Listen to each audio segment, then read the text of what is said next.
OnePlus 9 Pro. The OnePlus 9 Pro. Oh my god, this phone feels incredible.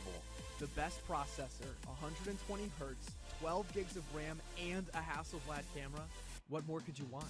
The HyperTouch on this bad boy is phenomenal. The best model of OnePlus phone I have used to date.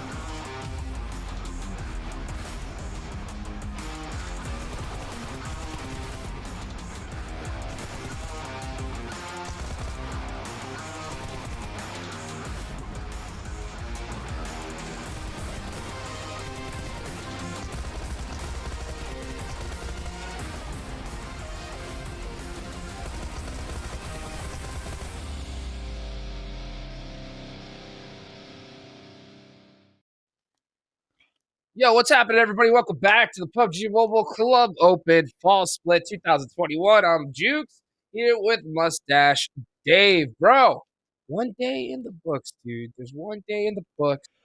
And today is going to be an interesting one because which of the not invited squads are going to actually put in some work today, Dave? Which ones?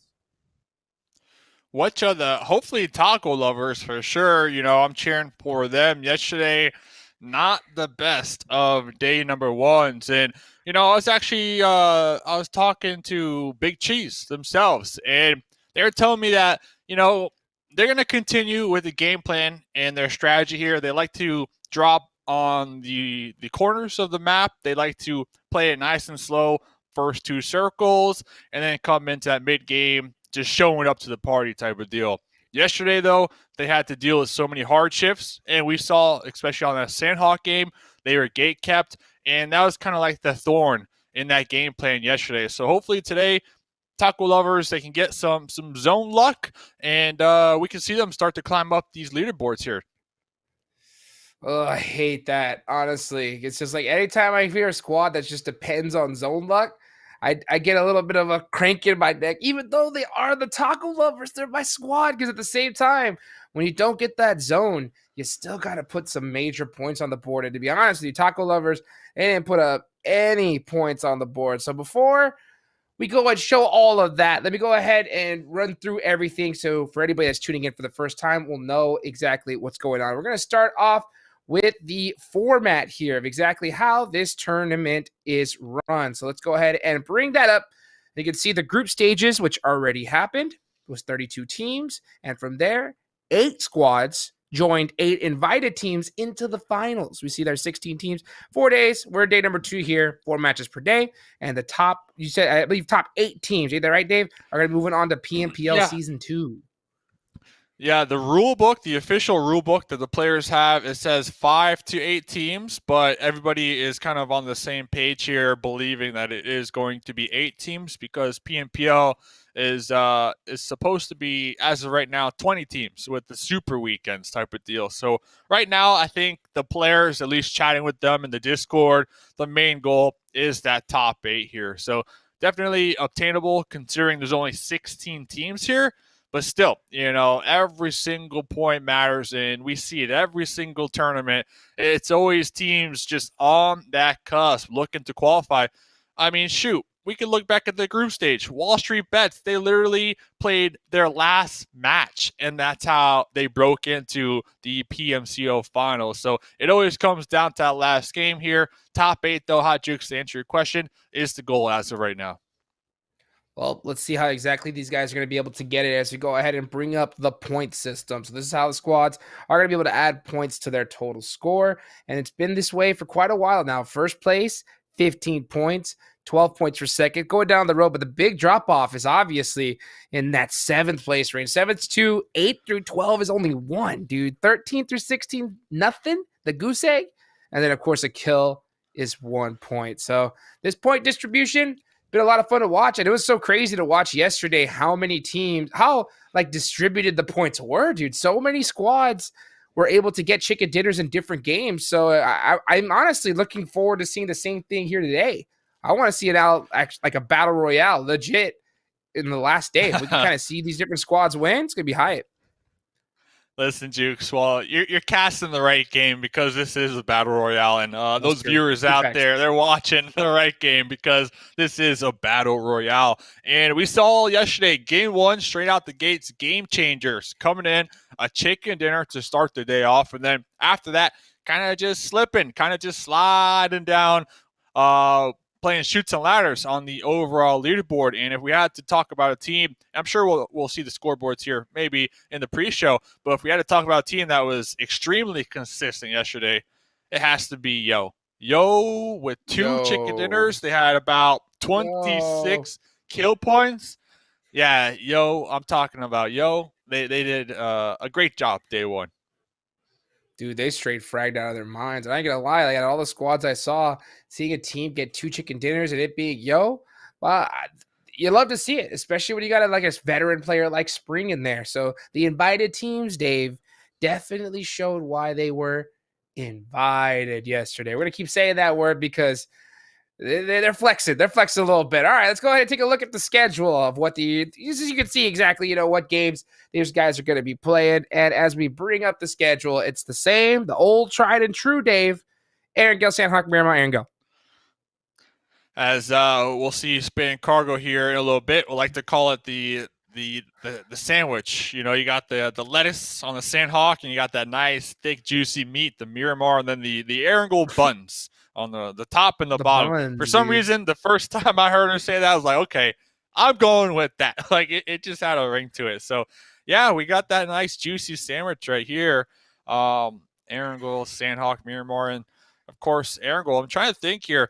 I'm not trying to talk too much about but on their Miramar game last night, was, like, dominating. They had those cliffs up there to the high ground, and we saw them, like, they were holding it down. Yes, they kept receiving some knocks on their end, but they were so quick to immediately get the pickups, the reset, and just right back at it. Right back at it, like just throwing their soldiers out there, putting in that work. And I think that was one of the most impressive games we saw yesterday from them in particular.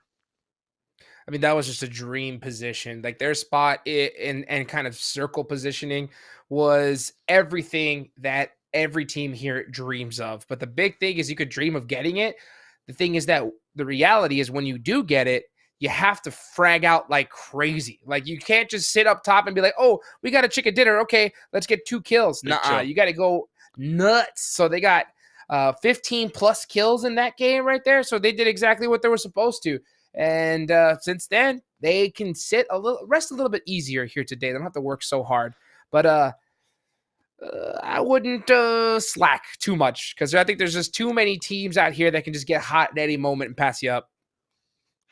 Yeah, I think at this point, the expectations are also kind of high just because, they started so strong. They got Spring with 9 kills yesterday. They got Purge with 8 kills yesterday. Spray 5 kills, and then Wick with 4. And, I think there's a lot of expectations because, like you mentioned, they are some vets when we look at the scene as a whole. So you have to assume, you put those veterans with that knowledge up against maybe some new blood coming into the scene, trying to make a name for themselves. You would assume that they might have an advantage. Hey, we'll see, though. We shall see. In second place because DOWN Esports LLC going to be in that first place spot here on the overall leaderboard. And let's check it out. Let's check out what everybody's playing here for. The money, the cash money. The cheddar.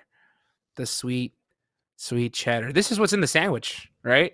You got the Erangel buns, and this is the cheddar right here, baby. This is where it is. First place, 4 racks. Second, 2,500. I think it goes all the way down the line, dude. I mean, everyone's going to make some money here. $30,000 prize pool just for PMCO is honestly nutty. Like, this is the most money ever dropped inside of a PMCO. And PMPL, there's going to be even more. That's going to be a cheddar sandwich, bro. That's a grilled cheese. Oh, man, that's a nice steamy grilled cheese, like hot off the stove, and it's like, it's not just any grilled cheese. It's like you said, Gouda cheese, but also the bread is like golden, that golden color. I think that's that sweet spot right there. So, hey, $4,000. That could get a lot of Poseidon skins right now. I believe that's the hot bad boy in game, and yeah, players, they're looking for that cash money. But I believe kind of one of the bigger goals here is definitely qualifying, because if they qualify, well, that only opens up more opportunities and more possibilities to line their pockets with some nice cold hard cash. Heck yeah, you can definitely get at least a couple of those Poseidon suits. So take that, fight over that. See who got the most kills in the game. That's the most important thing, But we're gonna come back, guys, after a little bit. So don't go anywhere. Make sure you get your drinks, get everything ready, and we're gonna get this game started the second all the players are in there. So we'll catch you in a little bit. See you in a minute. The OnePlus 9 Pro. The OnePlus 9 Pro. Oh my God, this phone feels incredible. The best processor, 120 hertz, 12 gigs of RAM, and a Hasselblad camera. What more could you want? The hyper touch on this bad boy is phenomenal. The best model of OnePlus phone I have used to date.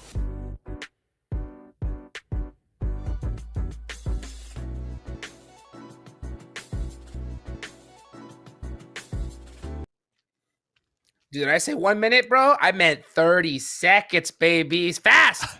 Just like that OnePlus 9 Pro's warp charge. Do you like that? You like that integration, Dave? That's how we do it, baby. I'm telling you, got to get your hands on it, guys. But let's go ahead and take a look at the squads here that are going to be playing today. Give you guys a good reminder. Now, this is the finals. So for those of you guys that watched the group stages, it was different groups interchanging. This is the teams playing here all 4 days. So going on down the line, you saw Dope Esports. Yo had a great performance on that. It's funny how they're in opposite ends of the lineup here, but yeah, these squads, they came to play. They came to play, Dave. That they did. That is going to be the first and second place team as of right now. And, that number 3, GODSENT, they're actually in third place right now. And I believe Courtney reaching out saying how we got a birthday here today. And we'll talk about it more a little later on. But, hey, yeah, we'll have to wish Salt a happy birthday here. I mean, talk about the dedication, playing on your birthday. You have to only assume that that's a guaranteed chicken dinner. Can't have a bad birthday, right? I mean, see, the squad better show up. They better carry him, to be honest. For Salt, let him just chill. Yeah, dude, just let him be like, yo, give him all the kills, make him main. Come on now. Come on, be friendly. But, come on. Dude, it's so crazy to see these squads coming up. Dave, I have an idea. You know what we should do? We should get a tattoo on our back of 2 particular squads here, right? Which tattoos you think, huh? Which squad's names? Which one you getting? I'm going for Vamp. I'm getting the Vamp logo on my back, nice and big. You know Steve-O?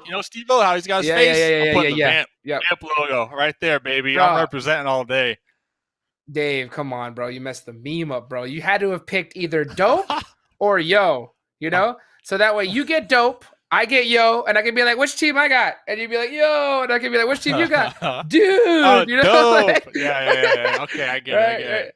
That's funny. Or Dope. Yeah, heck yeah, dude. So, you know what, man? I think you should have just said it. You should have just said that first instead of asking me, because I did ruin it. That's there. True. I take it back. I take it back. What? But yeah, that's. Hey, but all the Vamp fans, they're like, yes, Dave. Yes. Yeah, he's one of us. He's one of us. One of us. Oh man, dude, man. Vamp gotta have to bring 14th. It, dude, because these invited teams, dude. Well, I think out of the top 8, as a matter of fact, let's bring up the leaderboards, right? Let's see exactly where we're at here before we get today started. And boom, yo, look, hey, first 2 teams, bro. Dope. Yo, top placements. And out of all these squads, only 2 of them weren't invited, bro. GODSENT and BTOWN, dude. Yeah. Group stage, BTOWN, they had the most kills and most damage done out of everybody. They didn't finish first, but they definitely were an aggressive squad. So I was kind of predicting, people asked me, Dave, what you think? And I was like, oh, BTOWN all day. If they can just kind of keep up that momentum. And I know one of your popular picks that, you've said time and time has to be GODSENT. So it has to feel good that GODSENT, also another team from group stage that had a lot of hype behind them, a lot of high hopes, I guess you could say. They are definitely here performing so far with, 12? Yep, 12 more games to go here. So looking good for those two group stage teams. Looking good indeed. So let's go ahead and take a look at the second page, see where everybody else at. Now, these teams, they're not looking too hot. They're going to have to put in some work today. I'm looking at especially the squads in that bottom four: HTV Esports, Vamp, TacoLovers, dude, come on. Helping Quit Edition as well. Team OP. Honestly, that's going to be one of the big teams I'm always looking at because they have so much support, man. So many people in the chat yelling, go OP, Team OP, Baba OP. And anytime I see that kind of love is a squad that I want to see in the finals. So they better show up today. Otherwise, you're going to get caught slipping. And thankfully for Team OP, I would even say, all the way, all these teams, like they're on the cusp, right? Top 8, that's the goal. All it takes is one winner chicken dinner, and that should help them get to that first page, that goal right there. But kind of just to double back to my point with Vamp, they only have 6 kills. And looking back at the group stage numbers, 312 had the most kills out of the entirety of the lobby. I believe 31. Yesterday, only 3. Did I say 3? I meant 31. Yeah, had 31 kills group stage. Only had 3 yesterday. So I feel like when it comes to Vamp, they have a hard carry, which is 312. And yesterday, 312 did not perform. So I'm curious, what we'll see here today from them. Well, I'm curious too. But one thing I'm not curious about is the performance of the OnePlus 9 Pro, man, with 120 hertz display and technology built specifically like HyperTouch for gamers. I'm telling you, it is the device to have if you're looking to climb the leaderboard. So the OnePlus 9 Pro, it's here. Glad you guys are here to join us as well. And we're about to get started here. We're about to get started, Dave. 4 games today. This is going to be day number 2 of the PMCO NA Fall Split 2021 Finals, baby. Top 8 is the goal. Players loaded up in the plane. I got that map pulled up. I'm ready to go. Players getting their seatbelts on, getting those parachutes locked and loaded, coming up with that game plan on where they want to drop here today. So, ladies and gentlemen, let's get into game number 1.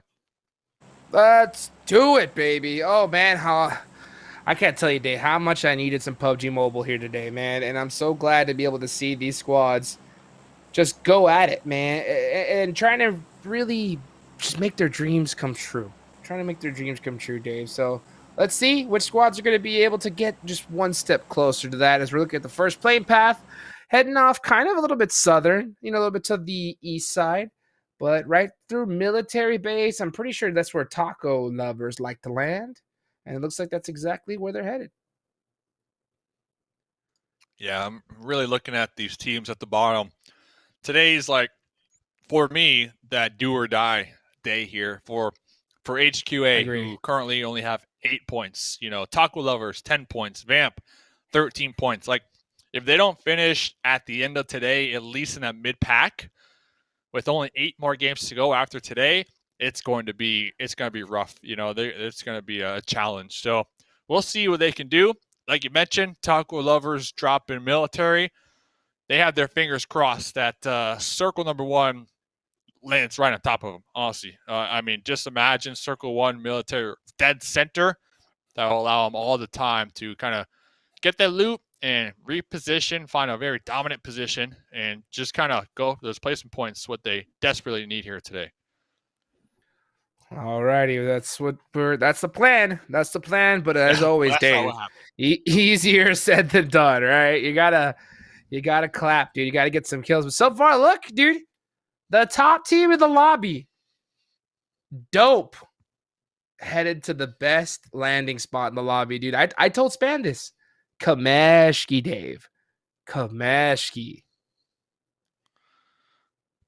Why is that?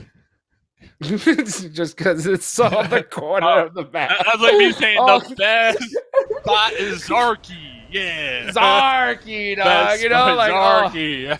oh. Hey, dude. Hey, what Okay. can I say? A little bit of an East Sider here, you know? But Zarky, that's where I want the zone to finish, bro. I want a Zarky finish at least one time in my life while watching a competitive match. It'll just, it'll make everything for me. But we'll see if anything's gonna happen to this member from Karen, Unruly, rocking the Bison. Gonna have to play a little bit careful here as he is pretty surrounded by Ogilvy. But Ogilvy is pretty split up as well. Oh, the pistol! No way, not the US Popping tire. tires. That's why? Yeah, that's interesting. Why? Hey, they're not going to be able to use it either. So yeah, but you just let everyone know where you're at. Yep. Ogilvy and Karen Yugi are kind of intertwined right here. Yeah. Not a good play. Not a good play. And the reason why I say specifically not a good play is because, yeah, I understand that popping tires is good, right? But you ain't got no gun, dude. You know? Like, I don't know. Maybe he would switch to the pistol to try and not waste ammunition, I guess. But just kind of gave away his little spot, got caught. Just get rezzed up. The only thing is, I wonder if Karen is going to notice that, hey, that we got 2 split in this building. Let's just send all 4 and get some quick kills. That's what they should do. Team Karen, I think that's what currently they're in doing. 8th place. Yeah, so they could definitely use some kills to kind of help their overall scoreboard, kind of give them a nice little buffer here today. As it does They have to look know. like the pickup was successful onto Ogilvy. As we see that mini-map, they are starting to somewhat condense, close in here on the duo. Unruly, lean peek in there with the Bison, still trying to apply some damage. I think if Team Karen, if the trio right here can kind of distract Ogilvy, like, hey, look at us on this hill, maybe Yogi can kind of make a play happen from behind. But it'll be a challenge regardless. Look, dude, Karen needs to just full send this. Straight up. Like, it is a 4v2. You know that they're split. You have that intel already, especially with Yugi getting that first knock. So, just send it. 4v2. You got to make this kind of stuff plays happen. And the longer that you wait, the bigger the chance you open up the door for a third party. So, you got to get those points when you can. You can't hesitate. At the same time, though, Dave, this is the PMCO. And hesitation and PMCO go hand in hand.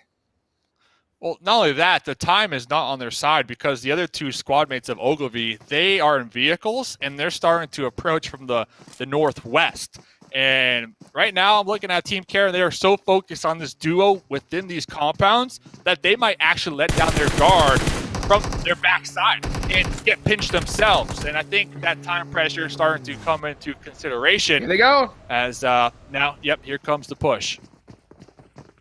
Finally, taking a little bit longer than I would have liked. And because of that, getting popped from the back, man. This is what I'm trying to say. Oh, horrible unfortunateness from Karen. Oh, that was a great 1v1, though. Is he able to catch the other? He's not. He's going to have to win this 1v1. Actually, the other team's already here by now. Yeah, and there goes Team Karen, bro. Out. Hesitation. Hesitation. Yep. That's all it takes, Dave. That little... I mean, how long was that?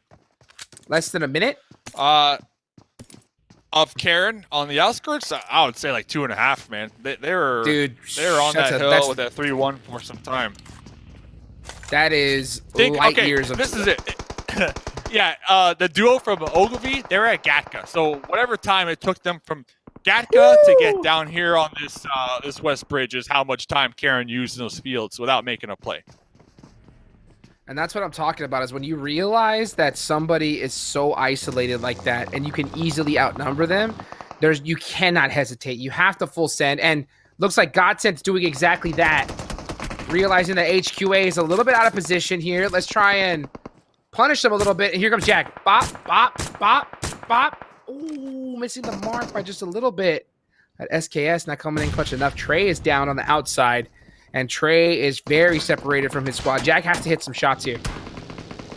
I have a feeling that this is like a strategic hunt from GODSENT, because we know HQA, they're dead last on the overall leaderboards. Their day one performance not the strongest here. And I have a strong feeling that GODSENT, are kind of targeting the weaker team in the lobby, looking for an early fight, looking for some early kill points. As now here comes the pull up from GODSENT. HQA, they need to defend this one. They need to win this one. They cannot lose. They cannot lose 3v4. Not like this. Louis getting a little bit tunnel visioned on that thirst. Is going to be able to get it, though, is Luck Bear. Now Nemesis got his back against the wall. Last remaining member for GODSENT. So, yeah, HQA able to turn this around really well. Nemesis trying to be able to make some shenanigan plays with the free fire here. Doing a great job of rotating out of here, but it looks like it's only going to be a couple of seconds left. And, yeah, that's going to be it for GODSENT going out extra early. HQA, Dave, not free points. Not right now, at least. Talk about free points. Something happened out there in the distance. Peaceful taking out 2 in a vehicle from WallStreetBets. But back to that GODSENT fight, you know what that was? That was tactical aggression, because you know what? They need some time for Salt and the squad to eat some birthday cake. Game 1. They didn't finish that birthday cake yet. So next 3 games, chicken dinner, it's coming in. It's coming in confirmed. I got a feeling here. So I'm not, I'm not really upset with that GODSENT push. They also have a lot of points to kind of play with here, because they are currently in 3rd place on the overall leaderboard. So HQA, they definitely needed to win that fight more than GODSENT right now when we're talking overall leaderboard. Man, I'll tell you what, if I was the coach of GODSENT, I'd be telling them right now, you gotta eat dinner. You gotta get that chicken dinner before dessert, Dave. But looks like they got a little excited and really wanted that cake. So we'll see how they do in the next game. Next circle is going to go up in here in the center. So Bruin, school finish, a very common zone for a lot of these teams. You're going to see LeveLx going to probably interact with TacoLovers down here on the south side, as they just came from military base. And right dead center, Team OP. So they definitely need to pop off. Pro Era had the best first game yesterday too. So I know that they want to kind of continue that streak. I'm looking at the TacoLovers fight, because you're talking about the best first game. The last game, remember LeveLx? Game 4, they were slaying. It was like a completely different squad that we haven't seen in the first 3 games of the evening. So real curious if they can continue on with that momentum. And it does look like TacoLovers did spot out that rotation from LeveLx, and they're just going to remain somewhat passive and try to avoid the fight for now. I think they need to. They're just so low on the leaderboards, they can't afford a 0-point game. So you can just see them playing this very tactically, moving up little by little, every little divot, scouting it out, trying to get some intel, and move into this next circle. Team OP going to set up with these blues right here just south of ruins. Very good position for them. Baba using that off angle. We've seen this particular off angle work for them in the past. Interesting to see if a team is going to roll up and make a mistake on them like they did last time. Got to be just extra careful in this position. Yep. So looks like LeveLx sent in a little center here, and you were talking about Pro Era. They do have Lucifer playing here tonight.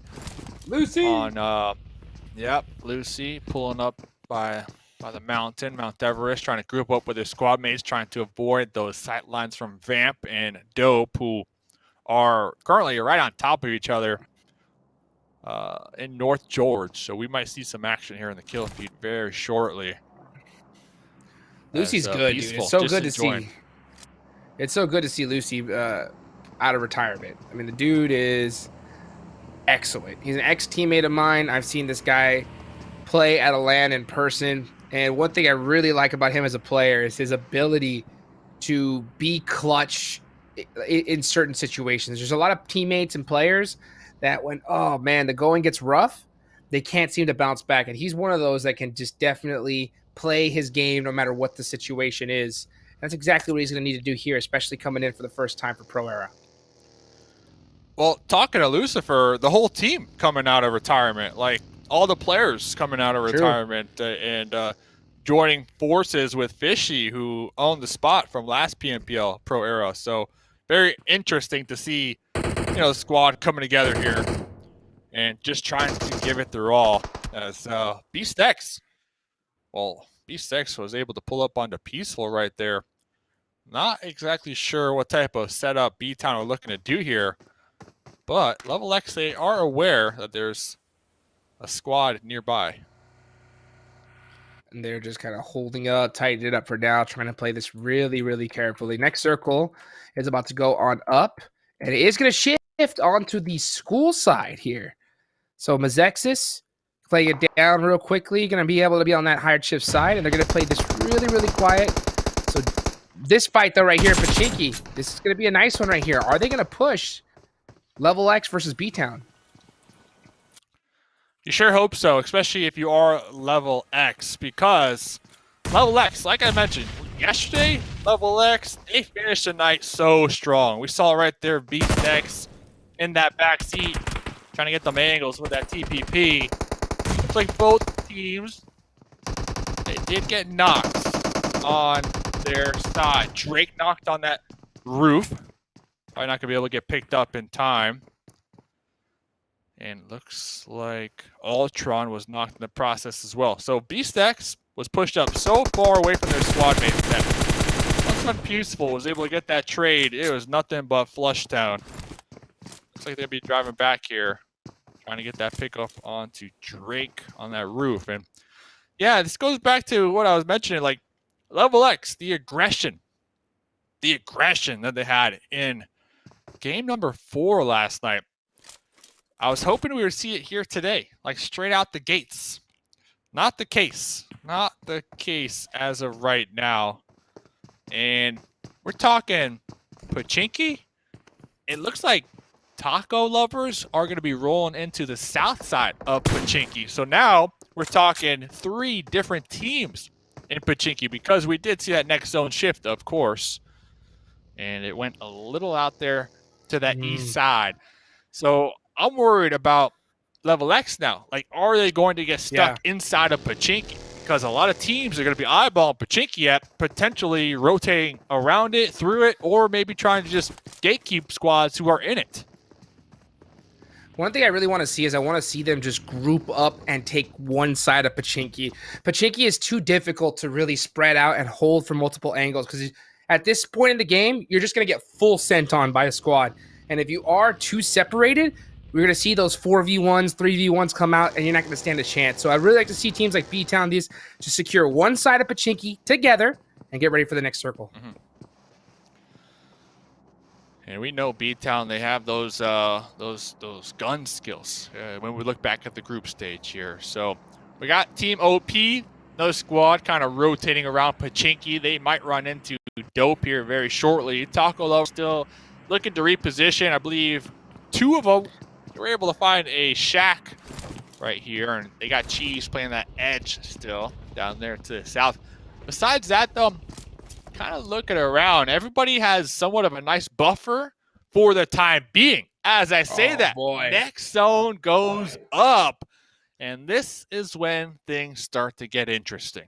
And this is a tough one. I mean, there's so much hills right here just on the other side of Potato Hill. So you're going to have to see those vehicles coming big. They're going to have to set up some car walls for this game. Obviously, those buildings in that warehouse are going to be the big kind of position to hold the play. It looks like HQA is going to be the team to hold it, as well as GameChangers. So you can see a lot of teams like Team OP just having to send it from across the map to anything they can to be able to get into this next circle.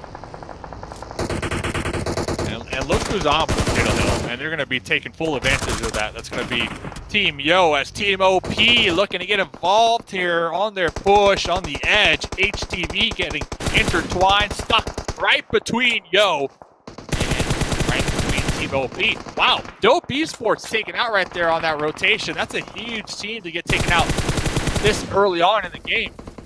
That's going to open up the leaderboards.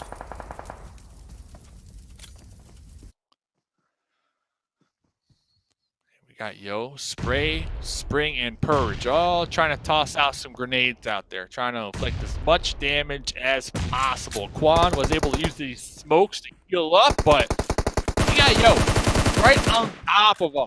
Yeah, all it takes is a couple sprays to those smokes. So right now, what I'm looking at Yo, I'm looking at Team OP. They're fighting to try to get these kill points right between them. As Quan is on their knees right now. Oh man, dude, Team OP, all their fans have to be just cringing, biting their nails right now because they are pretty low on the leaderboards. They need a good game. They do have 1 kill, so they're still alive for now. But they are having to get into this next circle. Hopefully it doesn't shift away from them. That would be really, really difficult to deal with. And they're right on the edge, so the chances of it shifting away are pretty high. Pretty high. Wick tossing a grenade right there, trying to keep Vamp from pushing into the zone. Runs, trying to do a little scout action, trying to see exactly where that grenade might have came from. Gonna be hoofing it on foot still, trying to avoid those sight lines from Wick. Team Yo, all members up, 1 kill. Looking like a great start for them once again. Here comes Vamp. Gonna have to make a play on the move. It looks like they're just gonna put some pressure shots here on top of Potato Hill, but they are gonna probably have to either rotate around. Yeah, it looks like they're trying to play it extra safe, but Spring got an eye on them. And that's the thing. Vamp, they're trying to avoid the fights, but by doing so, like, they're passing Team OP, they're gonna end up passing TacoLovers and possibly even LeveLx. So this is a very risky play. Ooh. In the blue. And yep, Team OP taking advantage of this. Yeah, it's a super risky one. I think at some point you do have to just decide, hey, let's send it as a squad. They're going to try to get into one of those divots and not going to be able to. It was a very, very tough rotation for Vamp. Looks like they're going to have to make a 2-player sacrifice in order to get here. But, you know, let's see if it's going to be worth it in the end. There's still 13 teams remaining. Dude, they go out now? Yeah, I kind of... Zero points. and I kind of agree. Like, at some point, you have to take the fight right there. And I feel like, yeah, Yo, they had the high ground on you, but I don't know. I might have risked my chances of taking the gunfight with Yo and taking their position compared to just losing 2 on the rotate, and they didn't have the opportunity to shoot their guns, like you like to put it. Like, they were in their vehicles and they got caught. There's no worse thing than dying on a rotation. Just all that waiting, all that looting, and not even able to pop off some shots. So, yeah, I definitely think in that situation, you just gotta send it. Believe in your team's ability to work together and shoot, and rather than just making a crazy sacrifice and take a blind rotation like that. So, at the end of the day, they are still alive, but like, you look at this. Look how quick Yo are on the ball. The second they get a knock, they are sending it onto Team OP. Oh, what is happening here? Okay. Break with the buggy, push a little ahead here, trying to get the confirm onto Killer on their knees. They're going to be forced to pop back because they want to try to get their squad mate Wick up. There goes those smokes right here, trying to save Wick. Right. Might be able out of here. You can see Team OP, I really like Baba's decision to do those particular type of smokes. They did get 2 kills onto Yo. Yo's going to decide to go ahead and take that spot, but he realizes, man, dude, I'm wide open if anybody tries to come up the top of this hill. Oh, DeBilter heading it straight in between these crates, and it is going to work out for now, but I'm definitely assuming a nade's coming. Yeah, and here comes Tuesday. The glass! On a Tuesday! On a Tuesday! All day. And that's important, too, because for a second, I thought TacoLovers, you know, they're taking up a lot of real estate right now in the southern part right here. Unfortunate for them, only one squad mate from OP did push them. And now, TacoLovers, it's a shooting range. They got Team OP in their crosshairs. Even, Yo, a little to the left. So could be solid kill points, much needed kill points for TacoLovers. On Taco Tuesday, bro. Telling them this is how we do it. Getting some serious kills. Team OP in big trouble. Only killer left alive. He's going to have to snake it pretty much to make it. Pro Era eliminated early. Not the start that they were looking for. Still 10 teams alive. Taco Wednesday going to try and reposition. And these guys are just getting ready for this next circle, Dave. Where's it going to go? You love to see it. Where's it going to go? They're being proactive here. They're hoping that it does favor them towards the south, considering they already have cover. Carnage double E, trying to go for that drop shot, able to survive. Pull it back! The quick snap right there. Carnage double E still alive, but not for long. Runts has something to say. And he said, see ya, with that nice nade there to support his teammate, 312. And that is like pretty much the all-star of Vamp. You can see him throwing out the smoke to try and buy him a little bit more time. Runts is in big trouble. The WallStreetBets are going to go out of this horrible toxic circle. Team Yo, one of the top teams in the lobby, dead center of this zone, and they have tons of control of it. I think this is going to be another Yo chicken dinner here, Dave. Can't lie. It's looking good for him. I don't know. Look at that. Not anymore. Look at that. Look at that. I don't know. They got the rock, okay? They got the rock, but you got TacoLovers alive rock. still in the compound. That's a sweet rock, though, We'll see. Dave. That's a real sweet rock, dude. Okay, hey, you're going for Yo. I might be my words. We'll see. They only got 2 up. They got Spring and Spray. So if they can get the win, well, all the power to them. HQA still alive. Still alive. Already off to a good start here tonight. 7th place is 2 points. That might double their kill points so far in day number 1. But Mezexis looking to push. Big Cheese and Big Taco Wednesday. And Cheese is up by himself. He needs some help. Not gonna get it though. As 24K is gonna go get the Taco Wednesday. Here he goes, 1v1. Oh, and he gets bad beat. That Tommy gun, the ghillie. He didn't see him, bro. It's the ghillie. I mean, I didn't even see him. Where is he? Where is he now? That's what I'm saying, and that's what Taco Tuesday and Sheep are saying. So they're gonna be tossing some mollies on the first floor. Ooh! 24K. Oh, that's a good fire! one. 24K gonna burn, baby, burn. And Tuesday needs to make sure not to throw this one. 24K is still alive, Hot Jukes. Dude, the bounce nade from 24K on the Sheep. The jump out the window. Shot down. Oh, no, sir. okay. What are you doing? Said Tuesday. Taco Tuesday. Killer. Killer's been quiet this whole time. Oh, see ya. Goodbye, Tuesday. It's been a pleasure. No, Killer. Killer. It's just around the corner. Oh. Listen, Killer Corn, they're seeing people vault out windows. They're seeing buildings burn, and Killer Corn is like, okay, I'm just trying to survive right now. 4th place will equal 8 points. 3rd place will equal 10 points. So let's see what they can do. Peaceful. Gonna be with the lay down here, trying to play it extra peaceful. Just nice and quiet with this duo. Playing it smart. Yo, we're eliminated, so I was wrong. But at the same time, like you mentioned, TacoLovers, this could be their big game. And as a matter of fact, it is a big game for them. 9 kills? It's a huge game for them and BTOWN. Yeah. HQA as well. And top 4. And top 4. And Team top OP? 4. What? Everybody. Bottom teams, bro. Bottom teams showing up. Not invited. Started from the bottom. Started from the bottom. So the play here, TacoLovers, how do we make it out of our castle here? Because it's not in the next circle. Hit those. That's the only way, dude. They got to get them spots. Got to use that utility and hit them. Hit them shots. Look, White Bear. Hard chilling. Gonna have to just snake it on his way. Oh, yeah, here comes Sheep. With the date. Oh. Did you get it? I don't think so. Nope. Yeah, I heard it bounce off the top. My concern is Killer. Killer from Team OP. Like, what can they do from behind? Because I don't think TacoLovers have a clue. Not a clue that Killer is behind them. Not a clue. That's going to be interesting to see how they're going to be able to handle it. Killer is just playing it extra slow. He's going to play it super tactical, very evasive. BTOWN is obviously the squad that have the biggest advantage when it comes to the circle. TacoLovers doing a great job utilizing their utility, but they're going to have to just jump out and make a play in the open eventually. Killer's going for the heal strat. Can't say I blame him. Not really a bad idea considering the zone. If Killer Corn can slowly make their way to zone. Oh. Do you see him? Tuesday? Checking that back. Okay. Oh, he the didn't backpack. see peaceful. Killer, 1 HP. He's going to go down to blue. Looking for meds. There goes Killer. 4th place, 8 points. So now it's up to Sheep from TacoLovers. So BTOWN, they got Peaceful and they got Grave. But you cannot count out the solo from HQA. Well, now you can, because they're dead. Yeah, they can. Yeah.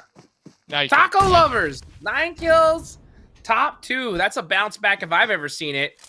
BTOWN doing a great job here. 13 kills. Most likely going to get the chicken dinner. All they got to do is be like that one story, man. The big bad wolf against this little single sheep. Oh, that hurt. Sheep, not the rock. First aid. Any more utility, sheep? Any more? I don't know. Okay, so Sheep and Peaceful both with some solid boulders right here for cover on the edge of this circle. No Sheep nades. used a ton of grenades already just to make it to this point, and even some smokes True. as well. It's rock versus it's gonna rock, be a dude. difficult, yeah. Gotta be a How did he miss difficult that nade? 1v2. He had all the time in the world to throw that nade, and he threw it just a little bit early. If they lose, they threw. Because, I mean, that means the sheep just straight owned. But it's going to be so tough. Right now, they're splitting up purely because they're worried about the nade. That's why Grave is so much further back than Peaceful. Just in case. They don't want to stack up and just die to one single nade. And it's just a standoff right now, Dave. It's just a standoff. Look at Sheep with those leans. No pant lean, dude. Nice lean. Oh, No pant lean, Sheep's. not the zone. All right, here we go. Big plays. Oh, going to the bush. Shimmy. Going to the bush. Free fire. Can't do it. Oh, got Oh, one. he got one. Got one, though. Knocked one. Yeah, knocked one. But like you said, the duo right there, they were so split apart that you have to assume, like, unless you could really move between targets, the chances for Sheep to get that 1v2 less likely because they weren't stacked on top of one another. I like that you pointed it out. High level play right there from BTOWN, and not only that, like, this is the BTOWN that we saw in group stage. This is the BTOWN that qualified to make it here. A ton of kills. Peaceful with 9 kills alone that game. So this is BTOWN's moment to shine and really start cranking those engines here today, and maybe even finish the day in first place. I mean, that's the way to start right there. A double-digit kills, chicken dinner. You have to be pumped. You also have to be pumped if you're TacoLovers because they needed a great game today. And honestly, they need a whole great day to make up for yesterday so they can have a chance at this top 8. But let's go ahead and take a look at the rankings, man. Let's see exactly how everything stacked up after game number 1. And BTOWN, guess what? First place, color me shocked. TacoLovers busting a huge 21 points, Dave. What is that? How many times more is that than their total score yesterday? They had 10 points before this game. 10 points total. 10 points total, yeah. So, and that's what we said. Like, one good game could definitely set you on that right track, on that pace for that top 8. And even HQA, they had 8 points coming into today. That third place able to get them 16 points. So the teams at the bottom that really needed to start day number 2 strong, well, they're doing just that. That's just going to make things even more and more interesting here as the days go on, man. It's going to be so crazy to see how tight these points are because I think this is the first time in a minute I've seen a 4-day tournament where there's so many different teams winning. Like, usually you have that one standout, but man, dude, we're starting to see squads all over the place get some dinners. I love it. I love to see it. Let's take a look at the second page. And man, 8th place in this game got 3 points, bro. Whoa. Look at this page. Like, where are the points? Right? Not here. That's for sure. They are not. Dude, I saw here, 3 and my sure. eyebrows got my eyebrows raised a little, and I was like, "Wait, where's the rest of it?" And I just saw the second page, and I was like, "Dang, it looks like a countdown, bro." 3, 2, 1. Yeah, there you go. And you know what? Hey, this is like the best case scenario for real. For those bottom teams like TacoLovers and HQA, they're able to soak up as many points as possible and truly benefit on the fact that the top teams, GODSENT, Dope, Esports LLC, they were not getting any points this game. I mean, 1 point, sure. But yeah, I like that. I like that a lot. Those teams that desperately needed those points, they took full advantage of this game. And that's going to set them up pretty solid here moving into the rest of the day. Crazy. This has to be like the weakest second page as far as points wise I've ever seen. I mean, it's insane to see that bounce back. Oh man. Oh, what a day I think that we're gonna have so far. Interesting to see these squads come up, man. Teams at the bottom that's didn't really do too well, popping off at the start.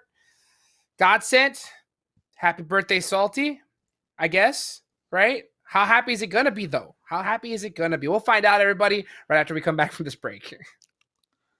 The OnePlus 9 Pro. The OnePlus 9 Pro. Oh my god, this phone feels incredible. The best processor, 120 hertz, 12 gigs of RAM, and a Hasselblad camera. What more could you want? The hyper touch on this bad boy is phenomenal. The best model of OnePlus phone I have used to date.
OnePlus 9 Pro. The OnePlus 9 Pro. Oh my god, this phone feels incredible. The best processor, 120 hertz, 12 gigs of RAM, and a Hasselblad camera. What more could you want? The hyper touch on this bad boy is phenomenal. The best model of OnePlus phone I have used to date.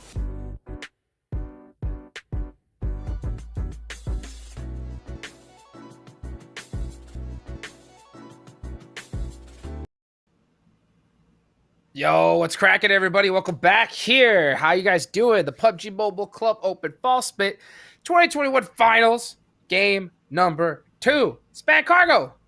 Welcome, homie. How you doing?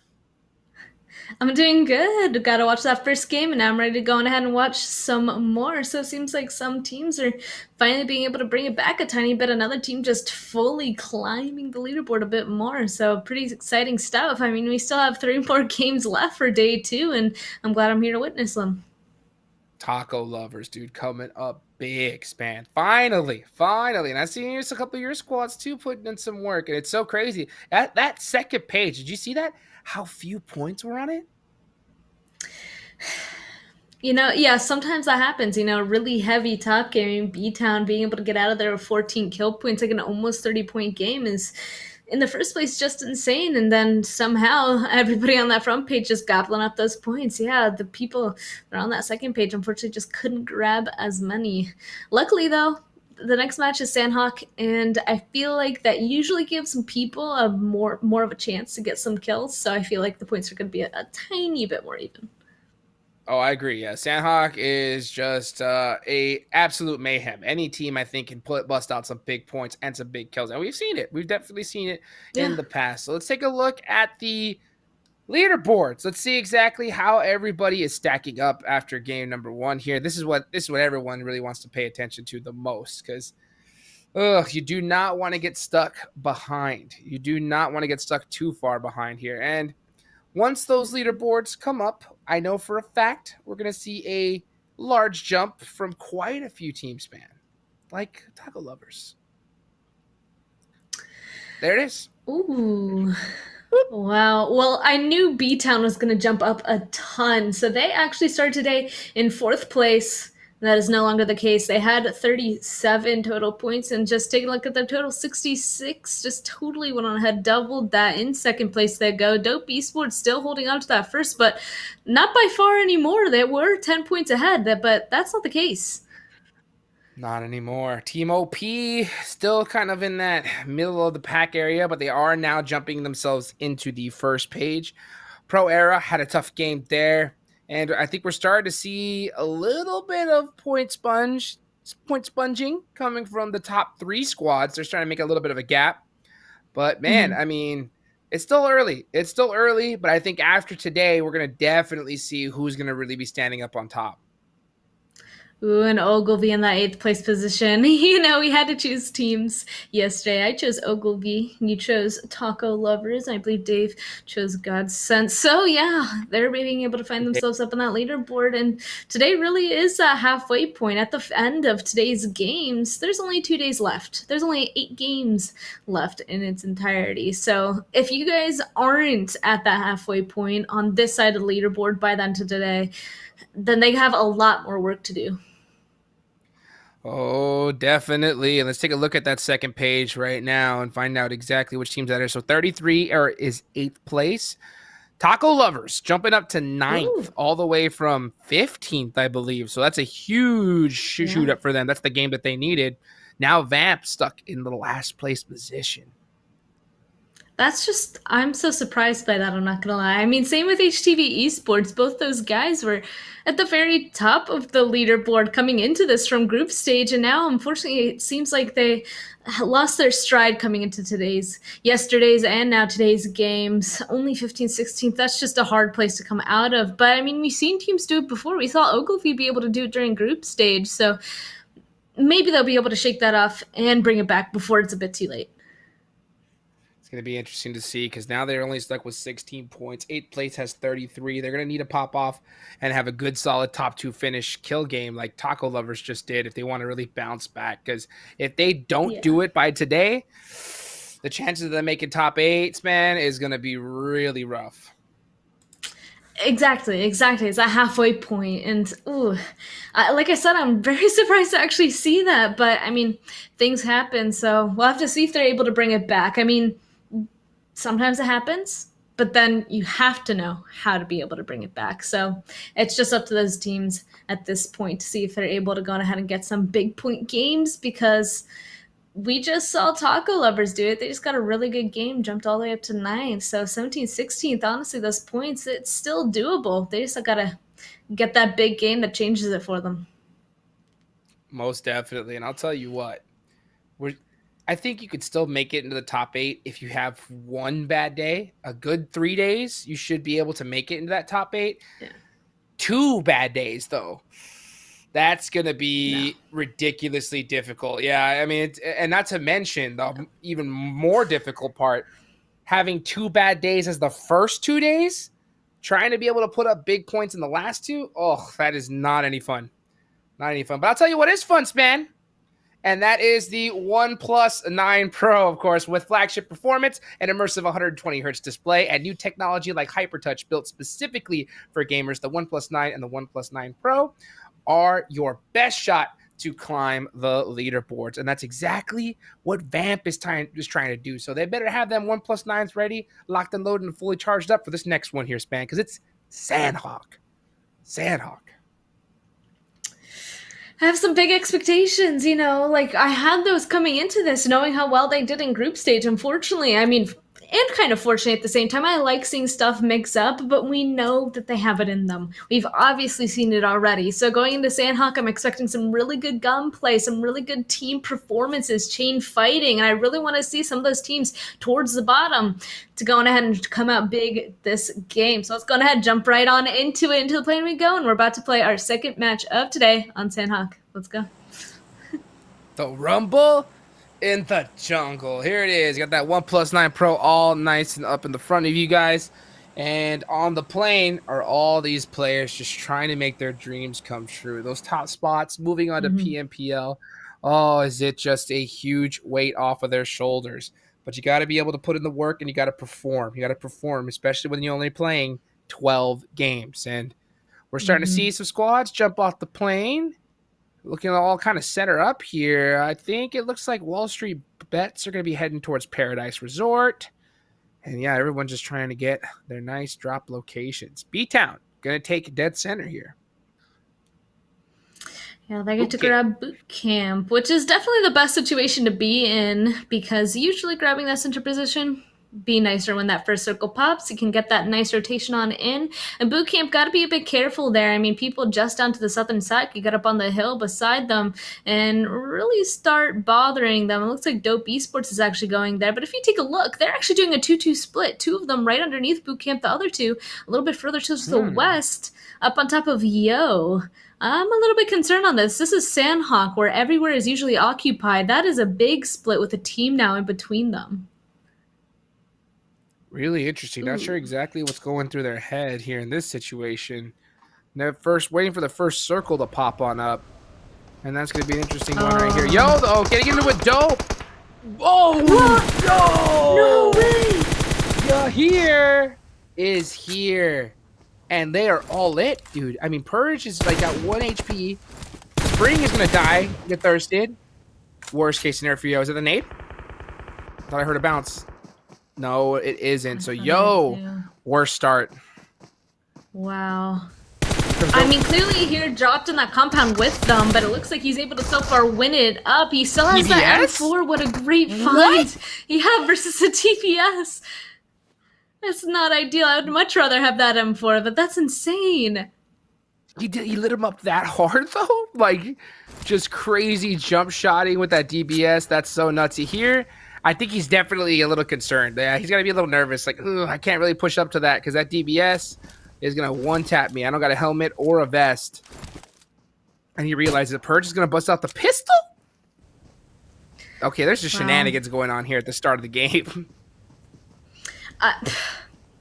I have no idea what's happening. I feel like I could see the dope members in the distance as well. I wonder if they're just booking it on over here. Yeah, they are already running across that bridge. So this is the saving that Here honestly needs. Again, not looking good for Yo whatsoever. Ooh, Spray almost getting a headshot there. He doesn't have any armor, so that would have been an automatic down.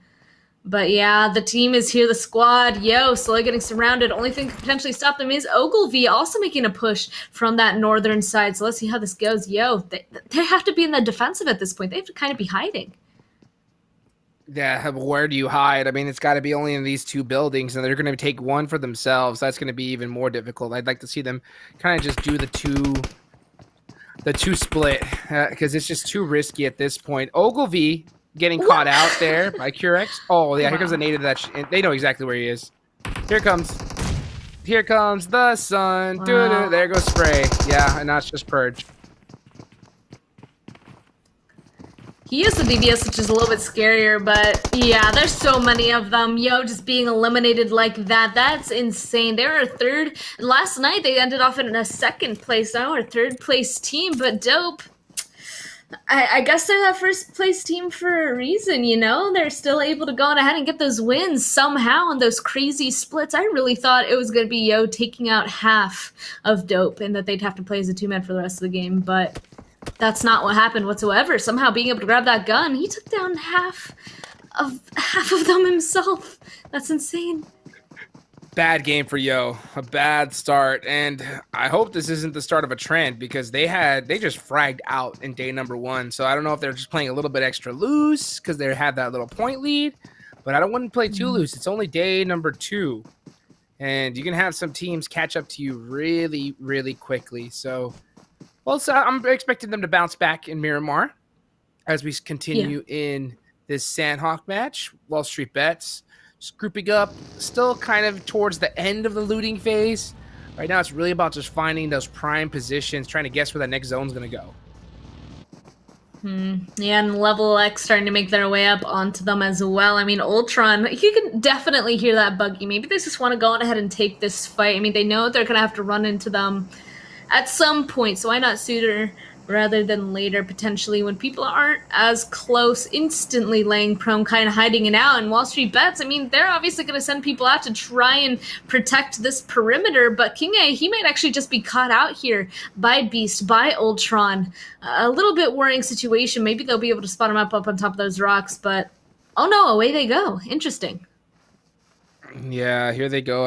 I like the fact that they're grouping up together as a duo. I would really like to see them just kind of just group up a little closer, just with all 4, just in case there is a grass snake. But definitely want to have a partner in crime just in case of that scenario. Casper, though, Casper's holding this off angle by himself. WallStreetBets Devotion end up catching a player out from across the map. Oh, he's gonna actually get really lit up.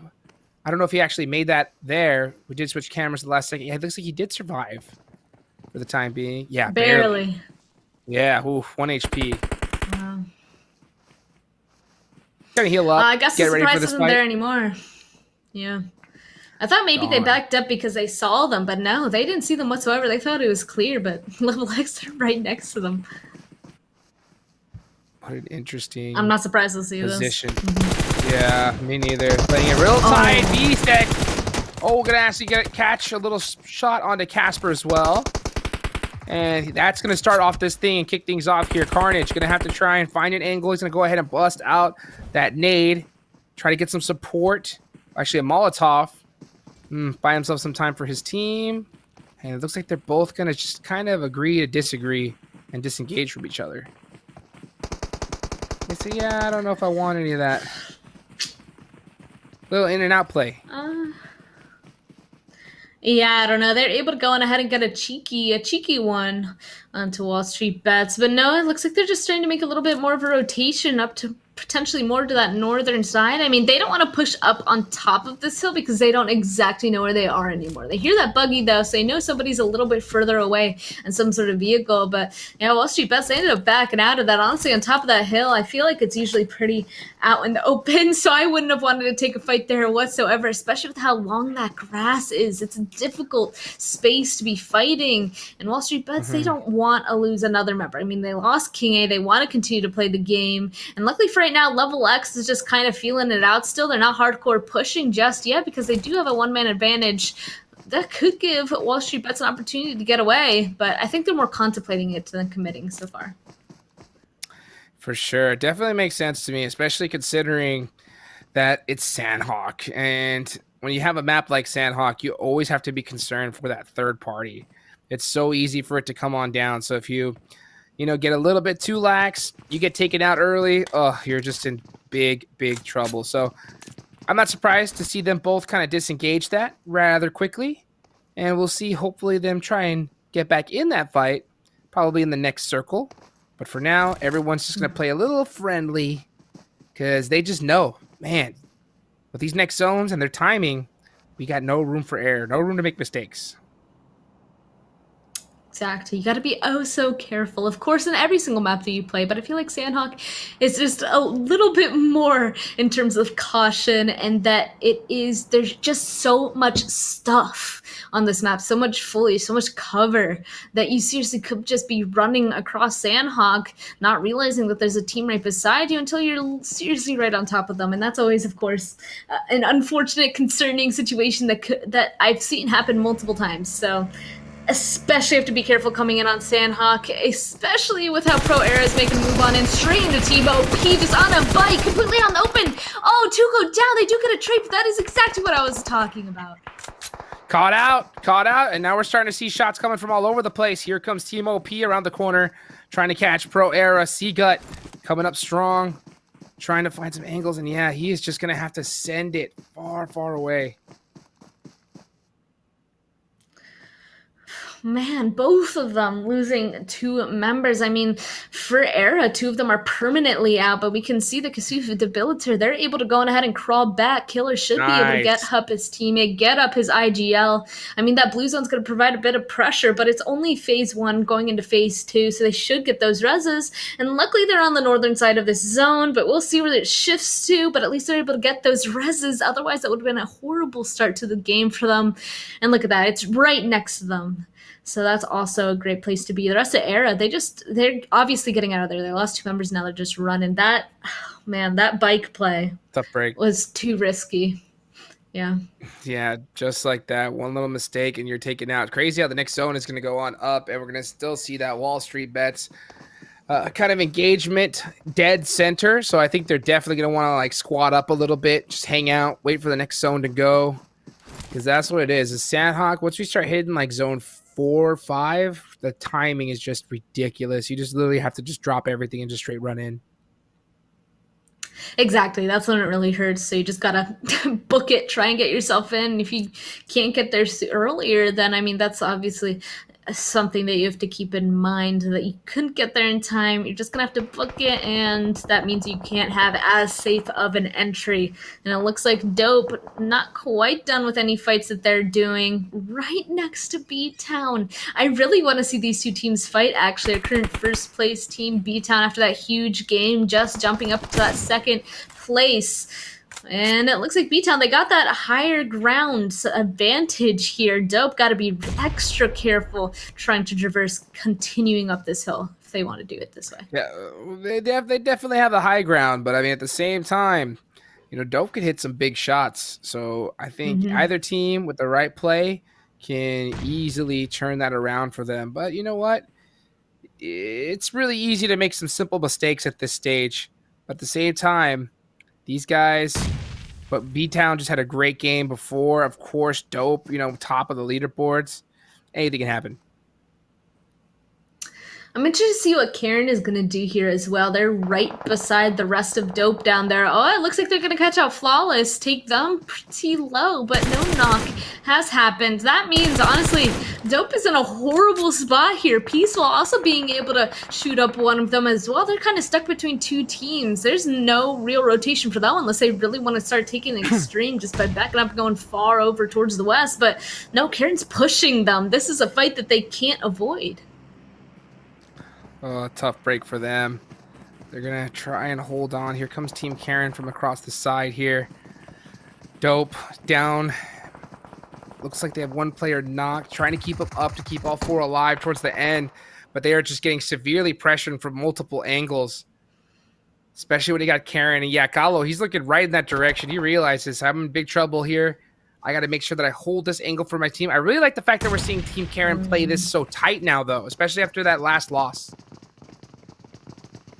I like that they're going through and clearing it all. Yeah, they knew that there was somebody here. Obviously, they're not there anymore. I'm kind of curious if they're going to be able to figure out where Dope went and if they'll continue pushing that. I feel like if they do, they could potentially continue to get some kills onto Dope. Obviously, crossing the road will be the hardest thing. And honestly, that's just going to create a massive fight. Like, right when they push towards Dope, BTOWN definitely going to get involved. The whole shebang's going to happen. And looks like OP is also continuing their terror, running up towards GameChangers, getting another kill onto them. Is there only one of them left? We can see in the distance, potentially, but Baba currently downed. They're going to be able to get that rest. 5 kills for themselves as well. They're currently just running it up here on this northern side of the zone. Zone pop again, just outside. Again, not too far, but those two teams that we're keeping an eye on, smack dab in the center of this zone. LeveLx, WallStreetBets still next to each other. Yeah. They're sitting pretty right now. Yeah, they're like, squad mates. Let's just shoot at everybody that comes in, and we'll deal with each other a little bit later on. That's a really good bounce, though, for Team OP. Wow. Jag getting a nice knock right there with that grenade from on top. That little ledge there. Beautifully, beautifully done. So Ogilvy, 3 members now. That was a quick loss. And GODSENT, they're going to take that kill and run right into this next circle. Or moped into it. Whatever you want to say. Moped on in. Yeah, I was actually taking a look at that map. I was a little bit concerned. There's a ton of teams to this southern side, so I'm not very surprised to see that they're starting to run into each other, unfortunately losing some people as well. Vamp, we know they only have 2, maybe 1 person left. We saw them super far to the southern side, so it seems like a lot of these rotations down to the south are in fact just very difficult, and that's probably why Ogilvy grabbing a car, they're just making a big rotation around towards the eastern side. I think that's quite interesting. Vamp, yeah, it is 2 of them left. It looks like TacoLovers are going to be the ones holding them in their position for now. Are they aware that they're here, or did they decide to hide right when they heard the vehicle? I don't think they realize that Vamp is there, because Wednesday is just going to be rolling up nice and free for runs. Yo, drove right on into them. That Ronnie is not a spawn Ronnie. Should have known it. Should have known it. You see him, Ronnie, out in the middle of the field. Gotta be aware. Oh, Tuesday. Easy knock. Put him up with a double. Almost got turned on. Nice little back off. Oh, he's gonna catch him. Does with 1 bullet, but not enough to get the knock. And he's gonna have to go jump out and get that thirst before he goes right behind there. Oh, but Sheep. Oh, right on top. Sheep said, don't even worry, bro. I got you. 3, 2, never mind. The Rock is OP. Oh, he's going to run outside. Ooh, never mind. There they go. Vamp. Man. Again. Yeah. What is going on with Vamp? Well, I saw that rank as they went out as well. They're currently in that last place position. Looks like they're going out in 15th for this game. That is not ideal. I don't even know how they lost 2 members initially, but oh man, another game not so well, it seems. Definitely. I mean, 1 point. Whew, that's tough. And the big thing I want to see from Vamp, if they are going to be a team in the top 8, is, yeah, you've had probably the worst start you possibly can in day number 1 and in 2 games. So if you do make it in the top 8, you're just going to have to just wash all that negativity away and start putting in some Oh, work, yeah. and they're gonna they're gonna put in some work, right? Look at this zone. I mean, it is locked onto Wall Street Bets and LeveLx. They haven't had to move an inch. No, it's going to Bonn as well, and we know the Bonn area, super difficult to play. These endings are horrible. It's just a big open bowl. There's mountains all around it, but again, not too much cover except for the tall trees, some rocks. So everybody finding themselves on the outskirts once again, down to the southern side, are really going to have to start fighting to get their way on in, because even when they're inside zone, they're not safe. I think that there's a lot of sightlines in this next zone shift. So honestly, if they're able to take out some people along the edge right here before they continue inside zone, will be the best option for them. But they just have to do that first. We can see TacoLovers driving on over. They're starting to make their way. 2 different teams right in front of them. It's going to be a difficult one, but they're going to have to fight it out. And LeveLx, surprisingly, not getting a fight with all she's best. Instead, Karen seems to have gone on ahead and taken that compound right underneath their hill. Loki going to be holding that angle, giving the intel to his squad. There's going to be a nade coming in his direction. He's going to have to play it a little bit careful. Doesn't want to make a mistake. Doesn't want to get caught out. Does throw the nade in. Kind of keep some pressure. Trying to get some shots through the window. Just get a couple of little taps there. As he applies some pressure, he just got to realize that he is in a 2v1. He should put himself in a position to get help from his team. But he's going to send it on in and get taken out in the process. Yeah. Yeah, going 2v1 like that, you have to make something special happen. Oh, there's another team right beside them as well. It's BTOWN. Yeah, take a look at that. Oh, it does seem like the fight is over, though. They heard those shots. I bet that they were thinking that was a potential entry for them to get a bit further, maybe third party. But, I mean, it's over. I don't think that they're going to be sending any more people towards Karen. So that means BTOWN going to have to figure out a different way to get inside the zone. And on the complete opposite side of the zone, we can see Ogilvy and some other teams starting to get in some fights. So curious to see how BTOWN's going to do it. It seems like they're very much held out right now. The only way to get across is very much out in the open, across a big open road. So we'll see. Karen definitely aware of their presence. Yeah, they did get that spot, which was really crucial. So now they know they have to clear their backside. They know the blue zone is in their favor. So they just got to make sure that they play this perfectly. Can't allow BTOWN to catch you peeking a window just too hard. Yeah, they got to be really tight with these peeks. And you're going to have to hit those knocks. It looks like they are going to be into the next zone. BTOWN is, but not for long. Yeah, next circle going to shift out. This is a tough. What would you do here, Span? You have to decide. Do we try to go for zone or go for these kills on a BTOWN? But I mean, if they go for zone, they're going to leave themselves wide in the open, right? Yeah, they have to stay. They have to wait for BTOWN to make the push. They have to take them out. At this point, you can't have anybody behind you. And I mean, luckily, it seems like BTOWN is getting ready and getting started. There we go, a ton of smoke. They're trying to create that line of crossing, so Karen don't have to wait for long. Oh my but it's not starting up the way they want. Peaceful. Oh my God, half of Karen goes down. BTOWN, dude. That's how you push it. This is what I was talking about when it comes to TacoLovers. When they said that, oh, we didn't get those favorable zones. Well, they need to start taking a look at BTOWN, because this is how you get into the circle when you have a bad shift. You got to shoot your way in and not hesitate a second, man. BTOWN making it look easy. Oh my goodness, definitely. I thought it was going to be pretty difficult cross, but just finding 2 before they even moved across the road, that's insane. It does look like Dope will actually get eliminated next, that first place team. Unfortunately for them, HTV falling right after, but BTOWN making it across, again, nuts. The rest of Karen's still alive. It looks like BTOWN, we knew this was going to happen. LeveLx is going to take the opportunity to get these kills as well. Like I said, you can't let anybody be alive behind you at this point. You got to take them out. Yuki goes down as well. Oh, but Karen, they get the nice trade. Turn. Coming on in, and LeveLx is gone, and he's going to go ahead and lay down. He's going to throw the smoke out, try to catch Yugi up, and he is going to be able to do it with 35 seconds. Psych! GODSENT. Wow, okay. Ogilvy, Karen, both eliminated now. We have 9 teams left, and we can see that some stragglers are surviving. Pro Era just have 1 person up on the northern side. WallStreetBets right beside them.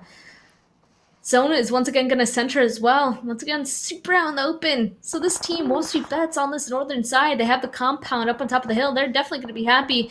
And the fighting up here ended. It's really all the fighting down to the south that's now popping off. And here comes the zone, just like that already, and it's coming in fast. This is zone 6. This one really hurts. If you get stuck in this blue zone, you have to basically just spam the first ace. Nice shot there for Sheep. He's going to have to try to get a heal off. Not going to be able to do it in time. Tuesday is stuck healing. Never mind.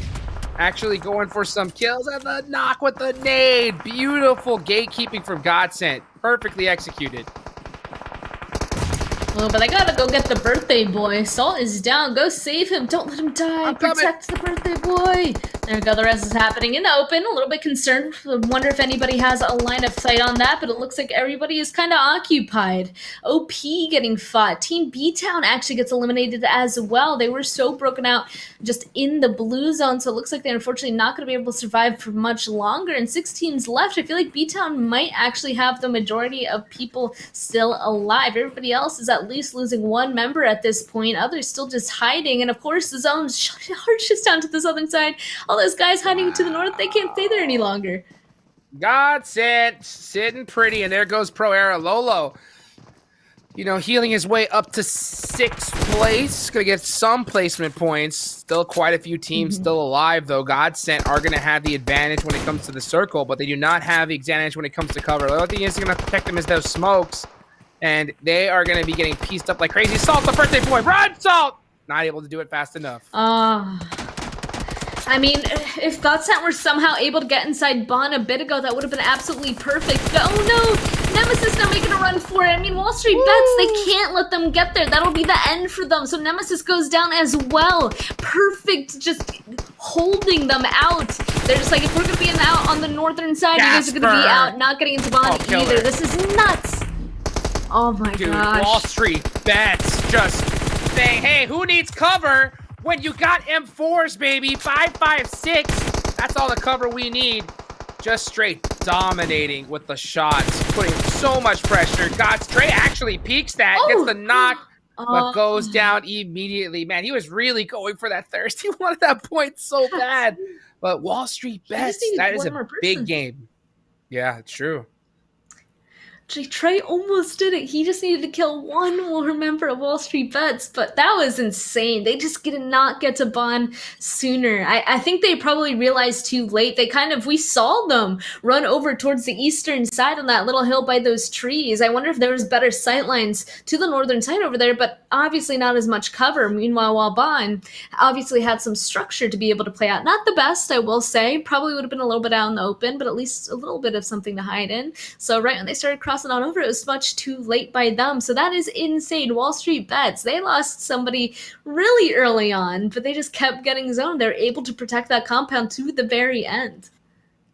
I was just about to say, man, they sure had some hard rotations in that one, but it ended up working out perfectly for them. That is exactly why Sanhok is so great. Yeah, you could lose someone early, but you get that right position, you could turn it right around. That's exactly what WallStreetBets did. So let's take a look how high they're going to end up as we look at the match ranking from this game number 2. And as we pull it up here, WallStreetBets 23 points, and they are pumped up. GODSENT, Team OP, tying GODSENT with 19 points. And TacoLovers, man, just starting to show some consistency. They're starting to show some consistency here, Span. Helping quit addiction as well, finding themselves on this top side of the leaderboard once again. They are able to get some good points to that first match. Looks like they're going to be able to pick up 10 again this match. They were kind of a team that yesterday, unfortunately, didn't seem to really be showing up, but it seems like this one, they're at least starting to be a bit more consistent, getting in towards that top, picking up the points that they most desperately need to be getting. So, yeah, looks like OP turning around. Same with GODSENT, WallStreetBets. TacoLovers going to find themselves up there as well. And honestly, seeing BTOWN in 6th place, that is the next team that's at the top. Everybody else, unfortunately, went out pretty early. Oh, yes, they did. And it looks like, wait, okay, I'm about to say, my eyes tricked me for a second. LeveLx, in 8th place with only 5 points. We're going to see another very, very empty second page here, Span, as we move over to it. Let's look at the second page. Oh, yeah. How low can you go? And it looks like Dope gonna be with 5. A little bit better than last game here as far as how many points we see here on the second page. But one thing that really sticks out to me, Span, and I want to know what your thoughts are on it. Yo, Yeah. what are you thinking? I mean, I'm still kind of wondering what happened. I mean, Dope Esports, I really thought they were just going to lose half of their team right then and there with all of Yo, but man, they really gave him a run in that game. That was insane. So yeah, Yo, just going out with 0 points. That's going to hurt. The lucky thing I will have to say that for them, they were able to do so well in the past match is that they are in that third position that hopefully this 1-0 game won't hurt them too badly. Like, they definitely need to go ahead and continue to start getting some more points coming into these last 2 matches, but at least they're in the position where they're not going to fall super far down because of that. They just need to go ahead and bring it back a little bit. Still surprised to see Vamp HTV down there as well, though.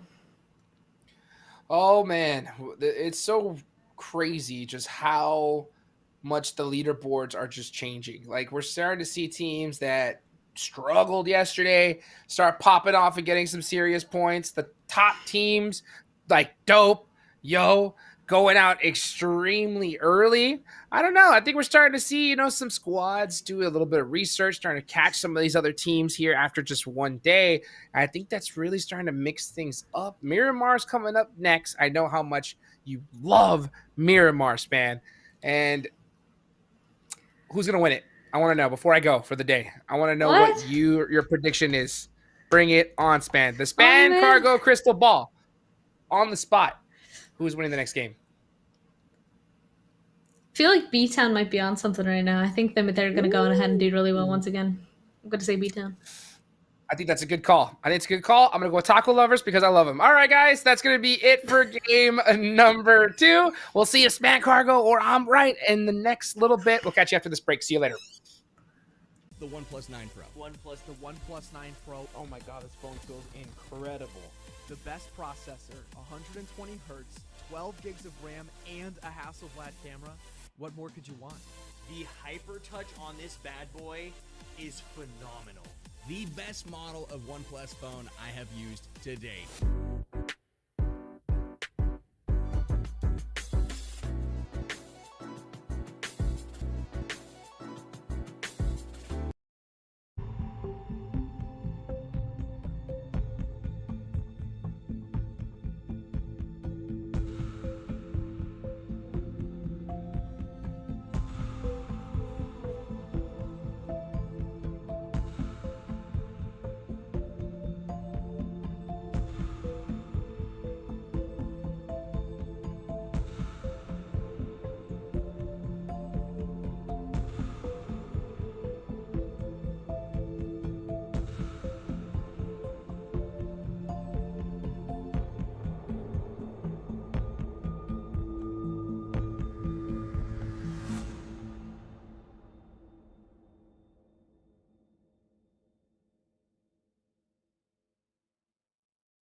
OnePlus 9 Pro. The OnePlus 9 Pro. Oh my god, this phone feels incredible.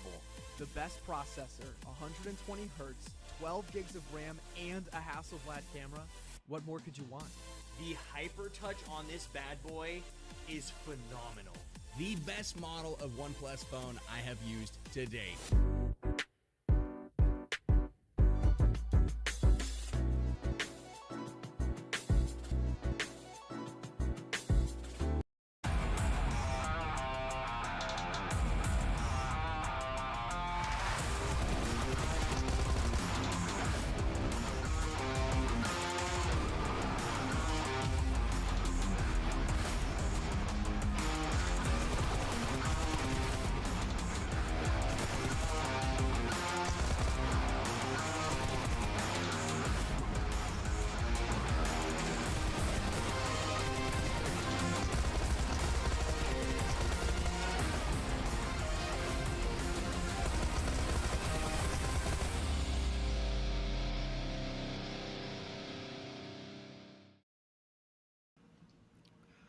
Hello everyone, welcome back. Pubg Mobile Club Open North America Finals Day 2. I'm Spin Cargo, and with me for Game 3, Mustache Dave. We're about to be moving into Miramar. What are your thoughts so far on these games?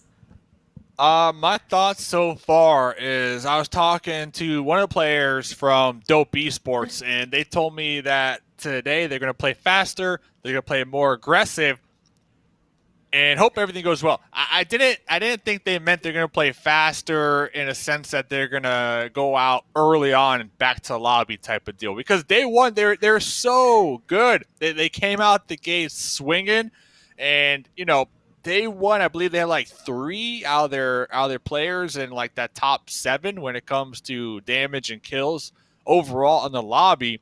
So I'm hoping with 2 more games to go, Dope Esports LLC can kind of, tighten it back up and bring it back and finish strong here.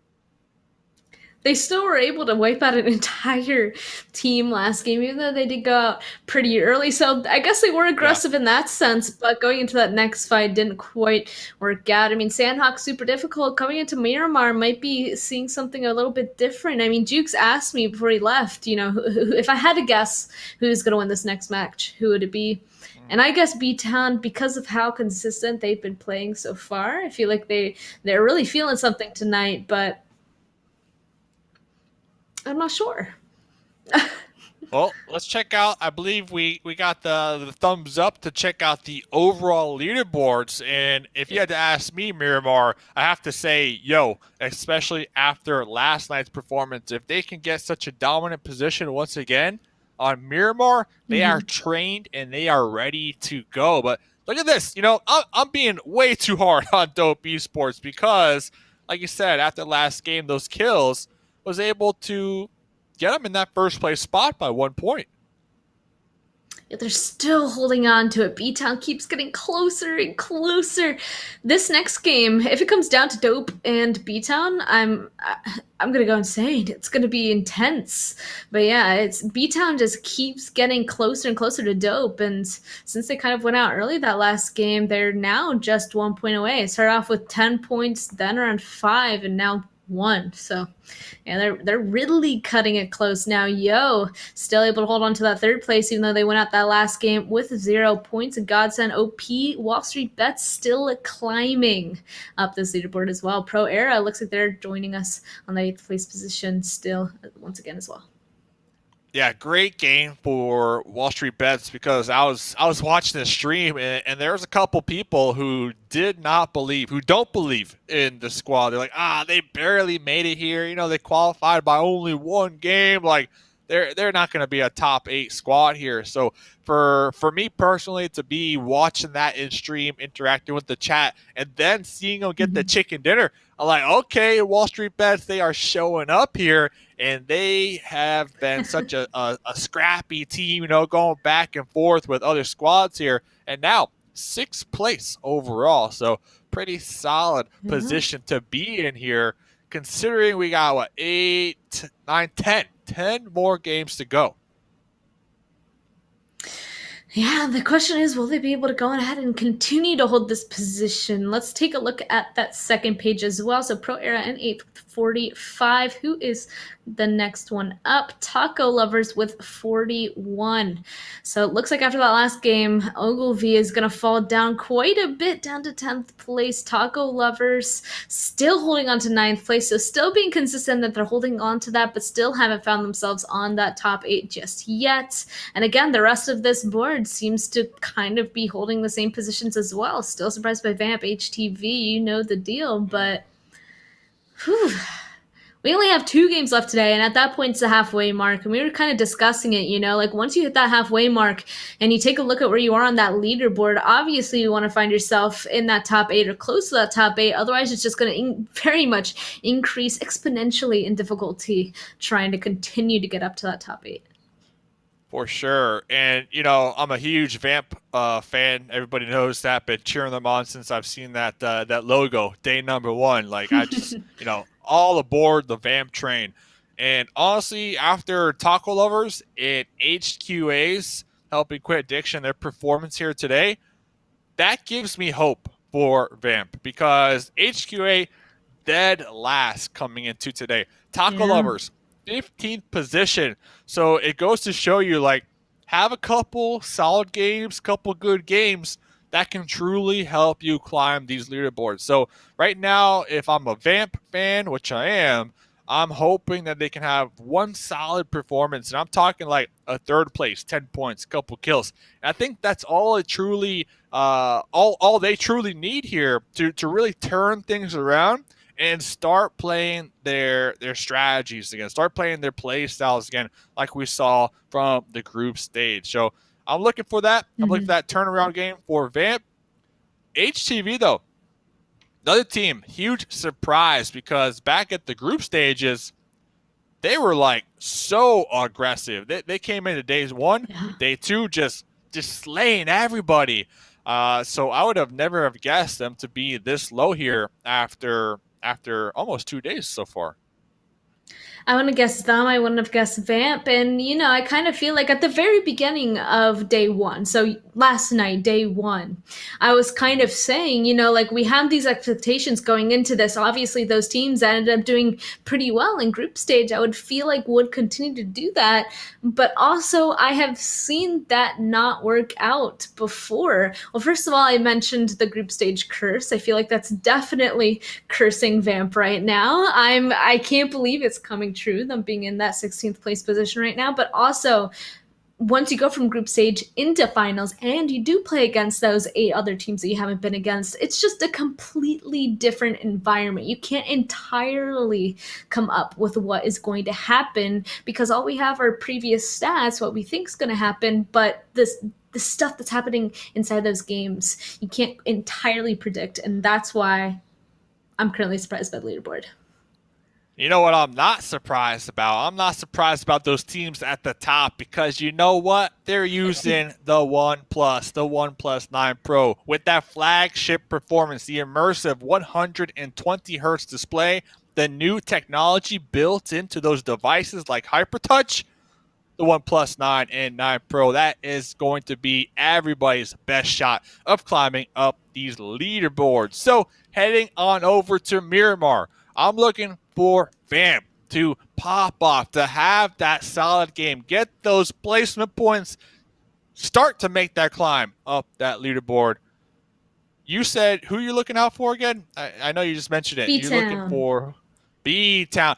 That's not fair because BTOWN, they've been really consistent here so far. They've been pretty good. Like if I had to force you okay, but if I had to force you to pick one team that's not popping off, I'm putting you on the spot. Who would that be? I'm going for Vamp. I'm talking a team on the second page here, Spinning Cargo. Like I'm forcing you to really pick one of those teams. Who is it? Can I go back to Ogilvy? Is that allowed? That's Yeah, the team that I feel like they did so well in group stage. Just I thought like the hope was lost, and then something changed in them. Oh man, what day was it? I can't remember, but like towards that midway point, just flipped some sort of a switch, went berserk, went insane, made it into finals. So Ogilvy, right now, what place were they in? In that 10th place position. So they're also on that other side of the I know leaderboard. what changed, by the way. You're kind of posing that question, like what changed? It was the day you started cheering for him. That's what changed. And I'm being real. The day you started talking about, okay, this is my team. I'm picking this team. They're going to the top. Is honestly that game, that moment that they just flipped the script and they started popping off, and we saw their performance in the group stage. So maybe that's what they need. They need that Span Cargo luck, that Span Cargo confidence boost behind them, and we'll start to see them here perform once again like we saw during the group stage.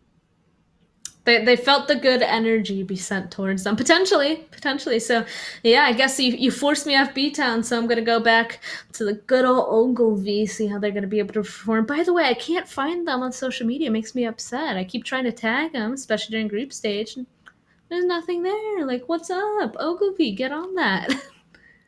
One step at a time.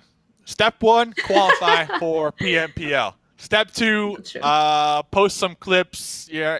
Start to make those social media posts and get that clout going. Because just like how you're looking for them right now, a lot of people are going to be looking at these players, these teams who are fresh into the competitive scene here, moving into PMPL. So I'm looking forward to it. I love the structure of the tournament, the ecosystem for esports, because it allows players to come together. They're like, hey, let's try our hand at competitive, and it allows them to make it to the pro league here. So let's see what they can do. We got about 30 seconds to go. Miramar players are on the basketball court, getting ready to load up in the plane here. Oh, I'm going for Yo. When I'm talking about a team who can really pop off on Miramar, I'm also cheering for Vamp.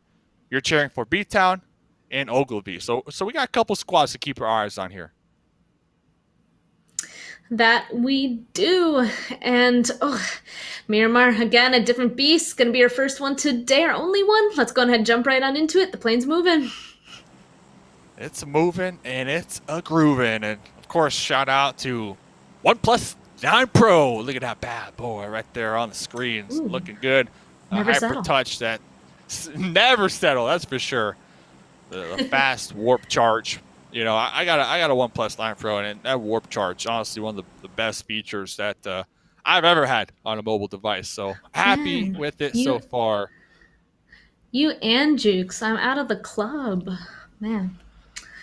Both of y'all have that OnePlus Pro. I'm just starting to get jealous. We've been trying to tell you to get it, this whole time. So let's go, Span Cargo. Let's go. It's time for an upgrade out here. And talk about upgrades. Okay, Taco Tuesday already dropping down south. Ogilvy dropping towards the northern part here of the map on the west, maybe El Pozo. WallStreetBets looks like they're going to be hovering over Picado possibly, and also Vamp. So we shall see. Vamp with a 2-2 split right now. So this is very interesting. I'm curious what the game plan is for Vamp here with their current split on the drop. They saw Dope do it last time, and they decided they want to get in on it as well. No, I'm just kidding. Maybe I assume that they're going for those cars along the road. It looks like maybe going for some compounds as well, though. Nope, there we go. XC312 getting inside that vehicle. The rest of them spreading out very far. The zone is actually going to pull towards them, so they're kind of just off center. WallStreetBets taking Picado. Vamp might be able to grab some good compounds surrounding that area, but really, I'm curious to see how all those teams up towards the northern side is going to play this as well, because obviously right by Power Grid, right by Picado, there's those huge cliffs, and you kind of have to decide, do you want to stay more towards the northern side of these cliffs or start sending it down to the south towards Picado and all those compounds down to the southern side on this first phase. It's very difficult to decide where to play at this point with this kind of 50-50. And you know what makes it even more difficult for these teams, on top of trying to come up with a plan on what side they want to play those mountains, is BTOWN and Yo right on top of each other. These are two extremely aggressive squads in the lobby, right on top of one another. We already see BTOWN trying to make the approach. Peaceful has the most kills so far in the lobby, 17 kills to their name. So they're going to be playing that anchor position for now, possibly looking for some loot. and hopefully being able to group up with their squad mates. But Wet Grave up here on top of the silo. Spring already kind of low and pinned down right here. Yeah, he got hit a couple of times. Honestly, where Graves' position in this could be huge. Oh, he just missed Spring. Oh, does he hear him now? Oh, he sees him. Gotta get that next kill. Yeah, it was just a little bit of a tap. Just a breath would have taken him down. So Grave starting off with knock on to 1. The other members are pretty far. I'm kind of curious to where Spring was going with that big rotation away. Probably just wanted to get away. He's running straight towards Peaceful, though, if he had actually made that cross. Yeah, and the problem right here is that everybody most likely still looking for a weapon, looking for a backpack, looking for some armor, right? So when we're talking about Yo, they might not be in the most optimal position to provide that support to make sure that Spring gets picked up. And Spring almost confirmed, but Wick with the M4 from behind, making sure to at least take some shots and try to save Spring. But there they go. Grave getting the final blow. I'm a little bit worried because, they went out first last match, 0 points. Here they are again, already losing Spring. They have 3 up, no kills, no points so far. They cannot go on ahead and let a second one happen. They're still holding on to that 3rd place position, but obviously they got there because they kept getting points. And if they get another game with 0 points, somebody might go on ahead and jump them. So they hopefully will be able to bring it back. Purge. The rest of them right on top of each other, trying to stay safe. But they got to go on ahead and win this fight against BTOWN, which, man, it's BTOWN, and they've been absolutely rolling today. And Spring is also the kill leader when we're talking about Yo here so far in the entirety of the tournament. Right behind them is going to be Purge. So losing your top fragger here in a very important fight here, not in the zone, it's going to hurt. It is going to hurt. And Wick currently stuck, honestly, like nowhere to go in my opinion, unless Wick's squad mates can kind of help him, which will be a challenge in its own. Like Wick is kind of forced to stay in that compound right now because you can't run up the mountain. You'll be one tapped. You can't run across the street. You open yourself up to get shot here. And yeah, exactly. Like Wick, not a lot of options, and they took the option trying to group up with their teammates, and they paid the price. Yeah, I was gonna say, Purge Spray also not in really good of a spot to go on ahead and do something about it. And it looks like Grave is gonna spit out Spray as well, so it's seriously just down to Purge left. BTOWN just slowly picking them off one by one. I feel like we haven't seen an actual team fight come out yet. It's just been individuals falling, and now Purge, no helmet, level 1 vest. BTOWN, they just have to group up together and push this. Yeah, but just super low, down to 1 HP, trying to go knock onto one of them. Does do some damage to Peaceful, but all they have to do is chase at this point. All 4 of them. The reload happens, and that is it. Peaceful is going to get that last kill on a Purge. Yo eliminated back-to-back last places, 0 points. Yo is not happy about that whatsoever. No, not at all. Back to back. That is that's a shocker. For sure, especially with a lot of veterans on that squad. So one more game to go. Erangel will be the next match. Yo will have to sit back on the sidelines and watch their opponents try to gain as many points as possible and try to overthrow them on the leaderboard. So that right there is going to open up this leaderboard for BTOWN and Dope. So after that fight, BTOWN overtaking Dope, because remember, Dope was only 1 point ahead of him. So now it's going to be the battle for that first place spot. And look at this. Okay, Dope getting involved. Early game. Got a knock. Not surprised. I feel like they're usually super aggressive pretty early on, which, I'm used to people being like, I don't really want to fight this early. It's a bit spooky, but some teams just somehow keep finding their way into an early fight and making it work for them. One of them is definitely Dope Esports, so wouldn't be surprised to see them getting in a fight, potentially winning it. But right now, it seems like they're continuing to just make a little bit of rotation, leaving the rest of Ogilvy alone. Unfortunately, losing Bricks. This is not going towards my plan, guys. Come on, bring it back. You're supposed to be winning this game. Ooh, you gotta watch out. Ooh. You gotta watch out. But like Dope Esports Kahlo told me, they want to play faster and more aggressive. So see them trying to close the gap between them and Team Karen right there. But Team Karen on the high ground, kind of keeping Dope in that ravine, in that trench, pinned down. They need to avoid the spray from Unruly Scar as they attempt to get the pickup on their squad mate. Looks like they will be able to get that res. Callow making it across that little ridge there. Karen unfortunately couldn't get that knock. That means Dope should get all 4 members up, and if they're able to somehow spread out along those rocks, they might be able to get a knock that they need to make Karen stop pushing onto them. But right now, Dope, they're all grouped up on top of each other. If any of the members of Karen get close enough, that could just be a couple of utilities straight into that smoke, straight into those little dips. I like that Flawless is trying to make a little bit of a move away. He can't let anybody come closer on that western side. Otherwise, that would be the end of them.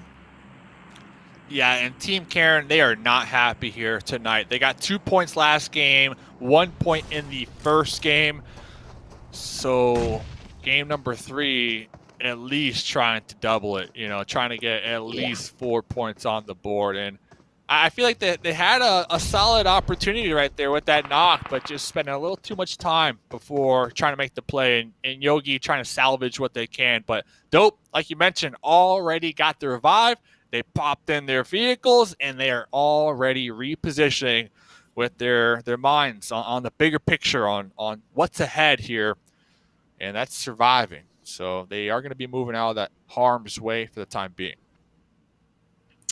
And the zone decided to pull down towards the southern side, so it looks like anybody up on the north, up on top of those rocks, might want to move a little bit. I like to see that WallStreetBets actually moved outside of Picado, taking that little western compound right beside it. That's the place that they're going to be playing now, and that honestly could give them the perfect spot to make any sort of a move from that location to the north, south, east, west, no matter where they want to go. But they definitely want to get outside of Picado. Picado, I said it before, cities, they're usually the last place choice. Like if you're super far away from zone, you just have to make it in somewhere. Usually a city is a good target because usually people don't want to play there. So they're going to leave that immediately, and down to the south it goes. That also means a lot of open land, a lot of roads, just small little compounds everywhere, and everybody's going to want to be trying to grab one of those really quickly, and that's where you see everybody just slowly driving past each other, trying to get closer. Vamp honestly getting a really good compound, and GODSENT's not happy about that. Yeah, Vamp are just trying to retreat and get out of the crosshairs, the sight lines of GODSENT, but GODSENT are not slowing down. They got 3 members on the slope here, trying to get within range to toss out some grenades onto Berserk while keeping another member on that off angle. We got to keep our eyes on Vamp 312, one of the highlight players of the squad, and Salt looking for that birthday gift right there, that grenade, the golden arm, able to connect onto Berserk. And once again, GODSENT just continuing to push the envelope even further. Their objective here, take out Vamp. Wow, they want to take them out, right? I mean, they were the ones that they were duking it out the entire time in group stage for that top spot. So they want to go on ahead and take this fight with Vamp. More points. They want to get further up on that leaderboard. Both these teams obviously need it. And unfortunately, Solo, he's literally solo now. The rest of Vamp, unfortunately, had to move on. And maybe GODSENT will think nobody else is here, but you can see that they're clearing. They know better. They're going to start clearing this building. Let's see what Solo's going to be able to do here. Oh, they're all together. Oh, no, they got one, but the trade comes through. Oh, he got 2. Got 2. Oh, yeah, man. Oh, giving it to Salt. 3. Giving it to Salt. There you go. There you go. Get that confirmed. Because I don't think Seagut from Pro Era got the memo, because a couple moments before this, Seagut from downtown was able to steal the knock onto Berserk. So GODSENT, they only have 2 kill points instead of 3 right there. So Seagut not giving Salt their birthday gift here so far, as Pro Era are just setting up here just a little east of Picado, southeast, like you mentioned. WallStreetBets west of Picado, trying to defend their position, possibly against Dope. But looking around, we might have some fights near Power Grid. We got Mezexis, Ogilvy, and even GameChangers. As long as Team Karen. So 4 squads now on the edge here of Power Grid, awfully close to each other. And the same could be said over there on that east side. OP, you got BTOWN, you got HTV. So things are definitely going to start to heat up here on this Miramar map. Especially as Dope getting a little bit closer to WallStreetBets. I know they want to get closer towards that center, so then they're going to do so. But there are a ton of people up towards that northwestern side, a ton of people to the east. They're going to be running into each other. Hopefully these guys are able to make some sort of rotations to get inside the zone, but right now might not be the case. Obviously, it looks like Ogilvy really going for a wide around. GameChangers might stop and take some shots. Looks like Nasuo not doing so well with the pop tire as well.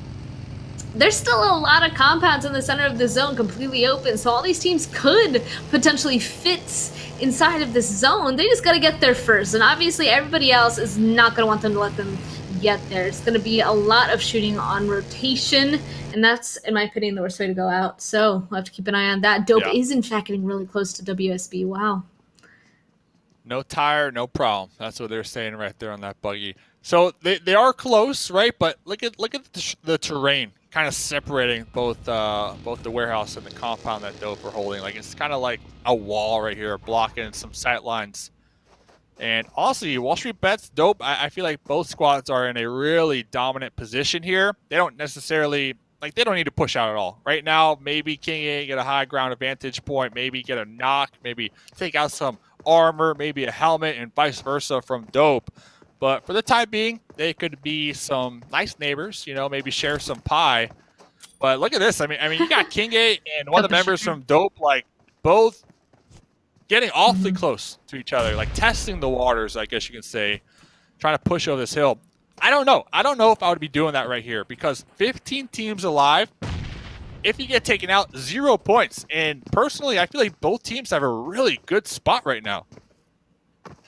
Yeah, no, they don't need to take that fight. I mean, maybe they wanted to get up on top of that hill in between them, kind of test the waters, kind of scope out the enemy. But I'm kind of glad that neither of them fully committed to it. Right when they realized, someone's close, I'm just going to go back to the rest of my team. It's kind of like they both have a good spot, so why bother each other right now? That's definitely going to be in the back of their mind, though, coming later into the game, that we do, in fact, have neighbors. Got to be careful with the line of sight and from that direction. But for right now, there's no need to go on ahead and really start taking that fight. Pro Era, on the other hand, I actually really like their spot. That compound and being in control of that hill is huge, but it looks like both BTOWN and HTV are trying to make their way up on top of Era, and that might be a bit spooky. I'm a little bit concerned, but oh my god, that shift! Dave. Talk about spooky. Yeah, talk about spooky. So you were talking about teams maybe a little uncertain of crashing into Picado.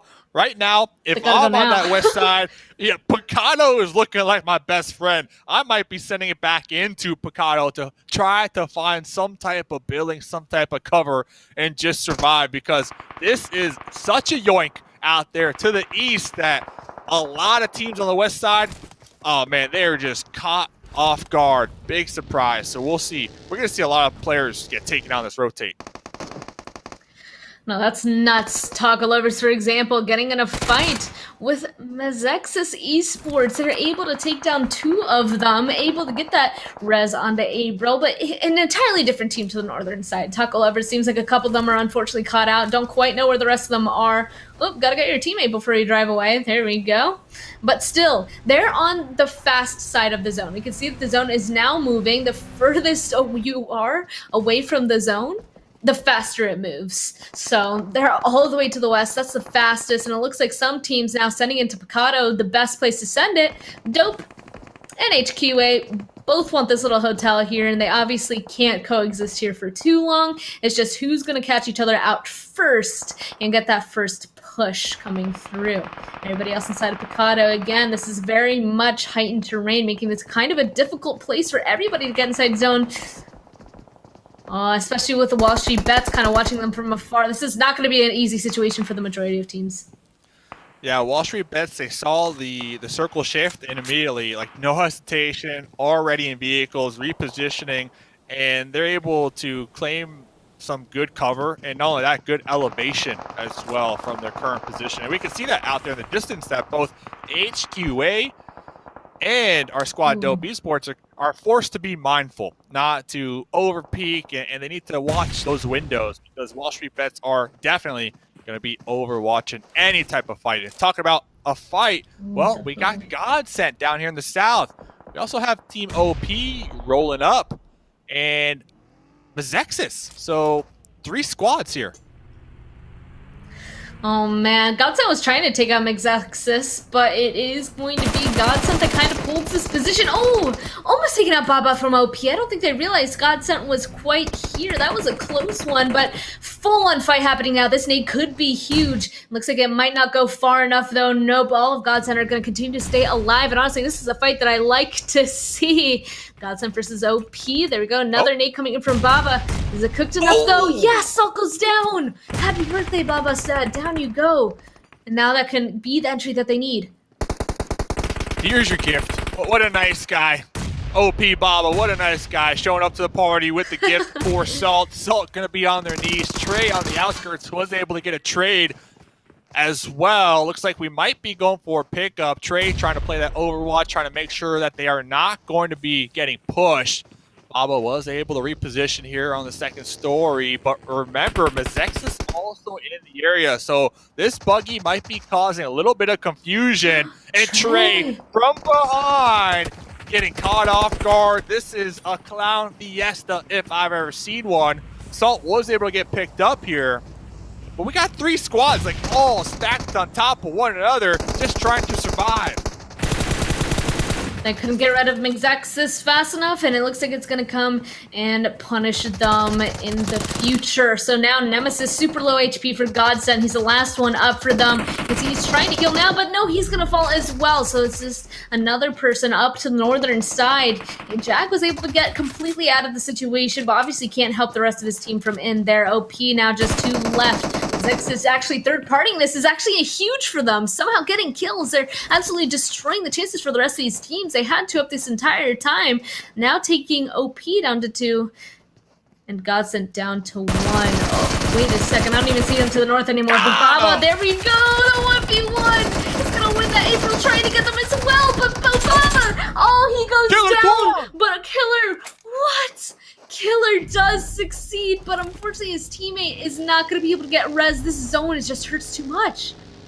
The clutch card right there. Baba putting in work, and their support player right behind him able to help him out from behind. Killer Corn carrying that flag for Team OP moving forward into the zone. And if I am Corn, we saw them earlier on today. They're able to snake it. They're able to get those placement points. They're going to be right between, in a sandwich between Pro Era and LeveLx. So best of luck to Killer trying to secure some points. But the helicopter, the eye in the sky right here. We were hoping it's not going to be a Picado finish. There's a ton of teams right now at Picado. Yeah, seems like more teams are able to fit themselves in. I mean, WallStreetBets still holding a strong position towards that west. The thing is, I'd start getting a bit concerned because they're on the edge.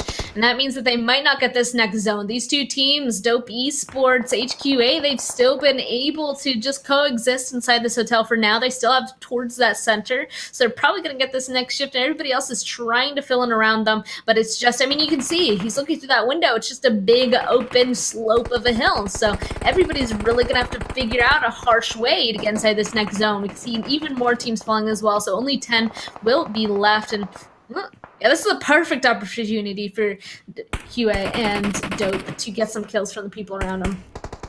It is, but then at the same time, I also kind of respect HQA playing it nice and slow, nice and steady, trying not to get taken out right here. So we'll see what they do. If this next circle does favor Picado once again, which it does, okay, HQA, you need to buckle up, because I wouldn't be surprised if Pro Era, if LeveLx, and even BTOWN opt to just getting some vehicles and just straight crash right on top of that motel that HQA are holding down. So they better prepare for battle right now, because they are dead center.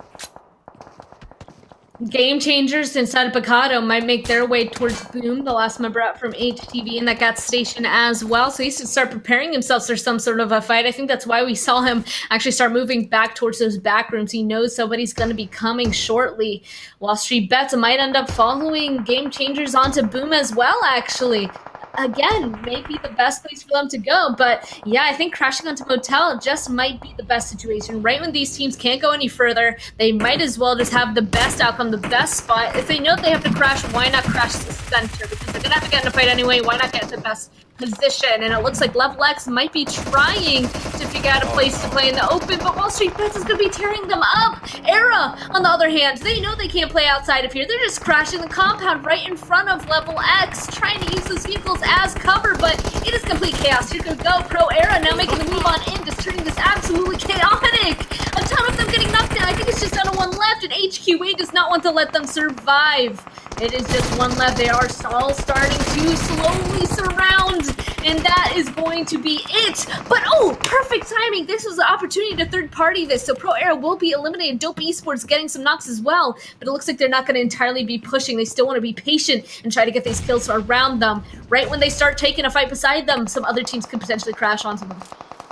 Actually insane right there. We saw about 3 different teams all pull up on that motel at the same time. And then from Team OP Killer trying to third party from up there on the high ground, trying to capitalize on their position, overlooking all of those fights. But LeveLx just pulling up to the wrong neighborhood right here, stuck in the open. They have a little dip for the time being to block their position from the motel. But WallStreetBets, they have the intel, they have the information, they know there's a team pinned down right there, so it's only a matter of time before they close the gap within grenade range. But they're also trying to deal with GameChangers, and that they did. 5 kills so far on WallStreetBets. I'm surprised GameChangers somehow didn't make it to that gas station. That solo from HTV still holding on. But there we go. WallStreetBets now making a move towards Dope. Dope is instantly going to shut that down. They don't want anybody coming onto their western side of this hotel. That's why they decided to stay there, didn't third party on to HQA. And so far, that's doing well for them. They want HQA to be getting crashed and fighting. Unfortunately, it looks like the last member of OP will be spotted as well. WallStreetBets now starting to move their attention to everybody else along the outskirts here. I mean, right when they can blow up some vehicles, that obviously will do damage and will cut off any other opportunity for them to get further inside the zone without running completely out in the open. So, especially with this zone pulling up to the northern side on top of the motel, once again, everybody is still in a bad spot except for Dope and HQA. HQA all day long, and Dope have a nice spot. We saw some solid teamwork a couple moments ago. They opened the door. Kahlo was just spraying the M249 across the street onto WallStreetBets, keeping WallStreetBets pinned down. We see them trying to toss out some smokes. King A trying to crawl, trying to get to Casper to get the pickup, but flawless. Spotted King A out, taking him down and out. Somehow, LeveLx still alive behind that burnt out bus, but not for long. Taking him straight down. Kahlo once again, M249, the squad wiper in hand, and 7 points right there. Talk about sharing the motel here. HQA and Dope Esports are they're just racking up the points. Dope now there. I don't think their side is any longer inside of the zone. So you saw them switch to the top. The thing is they can't really get further above them because the roof is broken up there. They can't continue to move along the top to get right above HQA. So that's going to be a little bit of a difficult situation for them. They might be trying to figure that out. It looks like one of them started actually moving onto the roof. Might be a little bit dangerous. Other people might spot them out. And the thing is that there's 4 teams left. It's really just down to Dope and HQA. Other than that, there's just 2 solos. It's HTV Esports, BTOWN. They're still alive as solos, trying to get their points for the team. Got Big Boom out there from HTV, currently in a top 4 situation. 8 points confirmed in the bag. Exactly what HTV needed here. And once again, HQA getting some consistent points here tonight. Exactly what they needed. Cross, though, does have the intel on Boom for the time being. Blue zone towards their back. Has a vehicle, has a nice little shirt on, but I don't know if that's going to be able to save him here because there's a lot of players, a lot of eyes looking in that direction. Dope making up on top of this roof, honestly, is the best situation for them. They couldn't get to that second story, but now taking control of the very top. I mean, the thing is, I feel like this zone could just end with the heal off, depending on where that very central dot is going to be at. Like if people are stuck inside the building and on the roof, there's potential for that. But looks like that HTV Esports is going to be spotted out. The last member of BTOWN still alive.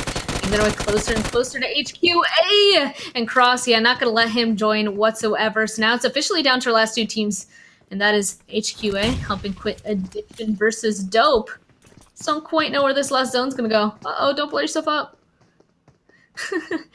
But Dope has a little bit of an hotel party. Yeah. They have the advantage, but you made a great point. Like right now, if I'm HQA, if I'm Dope, I'm passing all my meds off to one of my squad mates because there's a high possibility that it is going to come down to a med off here. And we see Dope doing that. We don't see HQA doing that. Very interesting enough here. So only time will tell.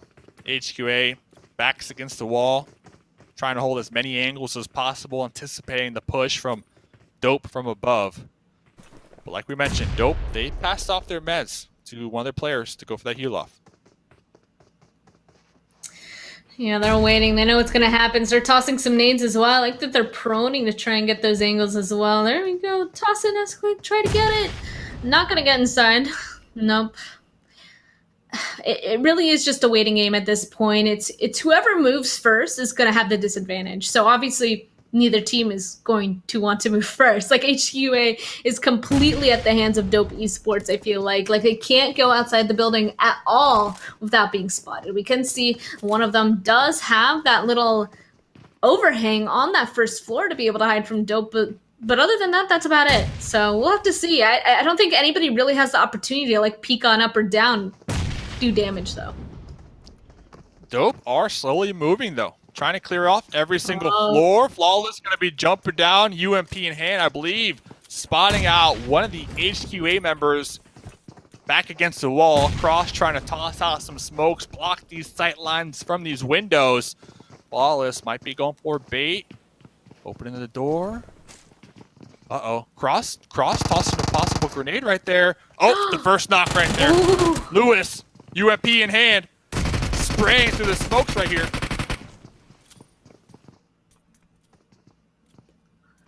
Wow.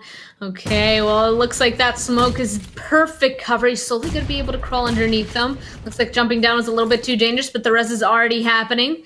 So neither team really has a significant knock just yet. That blue zone is, in fact, still closing. Closer and closer. I still feel like that ending might be just on the edge of the building, but here does get res. He is low HP, but he's already healing on up. And HQA, one goes down. Look, Wybear goes down. Cross. Lewis gets spotted out as well. That means it's just on a cross left. The soul left for HQA trying to take this fight, and into the blue zone he goes. I think he's going to go out before he gets a knock, and that is, in fact, true. Match has ended, and the game will, in fact, go to Dope. The patience paid off for them, but of course, it also came down to those last 2 teams that found that motel first. That was just the perfect spot that they were able to send to after that second zone pop. Yeah, solid. And solid decision-making from Cross there towards the end, I believe, was able to actually deny that last kill point to Dope. And I got to commend Dope as well. Like, they were playing it nice and slow, really trying to spot out the enemies. They weren't ultra aggressive. They weren't just, hey, let's just finish this game off and get the win. No, they played it nice and slow. They tried to check every single corner, every single angle. And while they were doing that, while they were jumping down level by level, they had Nesquik up on the top, on the roof. We know nobody can spot him up there, and Nesquik had all the meds ready for that backup plan, ready to get that heal off and secure that chicken. So at the end of the day, Dope just setting up for a winner chicken dinner. But we have to commend HQA being extremely consistent here so far tonight, because they started dead last, Span Cargo, like dead last on leaderboard, I think with only 8 points. So let's check out the rankings actually from this last game. See who the winners and losers are here. And of course, Dope Esports, 25 points.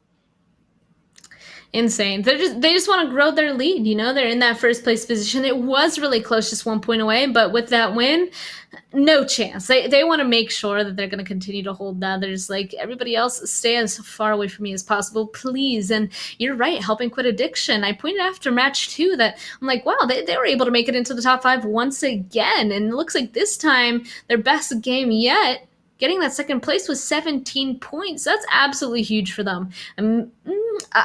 You know, honestly, I can't quite remember because caster math, but I was just about to pose, is that enough to get them into that top 8 position, or at least really close to it after this game potentially? BTOWN again, still being consistent, still being absolutely insane, getting 15, and finally, Dave, HTV Esports picking up 11 points. Yeah, same big with boom LeveLx. right there. Same with LeveLx. And when we're talking about LeveLx, it's kind of similar to yesterday. You know, they started out the day kind of slow, but throughout every single game, you can see that the team was slowly warming up. And then finally, in the last match of yesterday, Erangel, LeveLx was just nonstop, like pedal to the metal every single time we popped over to them. They were in vehicles. They were getting knocks. They were going for those plays. So maybe it's a time zone thing. Maybe it's a, hey, we needed some warm-up games thing. So definitely do not count out LeveLx in the final map if we should expect anything like we saw yesterday. And then you got WallStreetBets, 10 points. And then you got GODSENT, 7 points right there in that 7th place position here this game. Gotta shout out Mezexis Esports as well, because they've also been doing well, keeping in that top 8, and they're going to go in 8th from that match with 6 points. But let's take a look at that second half of the leaderboard. Once again, see who was in 9th. It's GameChangers, Team OP, right behind, both getting 5. Unfortunately for TacoLovers, they were in that 9th place position just on the edge, but from this game, they're not going to be able to jump on over. And unfortunately, both Yo and Vamp, the teams that you really wanted to see do something this game, are also going to get 0. That's just Yo still should be okay, but the second game in a row, that ought to stink for them. Well, one more game to go. Yo, definitely looking for a better performance that they had compared to the last 2 maps. But like you mentioned, they have a lot of points from their day 1 performance that they have enough points to keep them afloat with these goose eggs, with these 0-point maps. Because at the end of the day, yeah, there's some money on the line depending on your ranking, but that top 8 is the main goal, because that is your ticket, your punch card to make it to PMPL. That is right around the corner. And I believe we got 9 more games to go here in the final. So ladies and gentlemen, please do not go anywhere. We'll be right back after this break. The OnePlus 9 Pro. The OnePlus 9 Pro. Oh my god, this phone feels incredible. The best processor, 120 hertz, 12 gigs of RAM, and a Hasselblad camera. What more could you want? The hyper touch on this bad boy is phenomenal. The best model of OnePlus phone I have used to date.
OnePlus 9 Pro.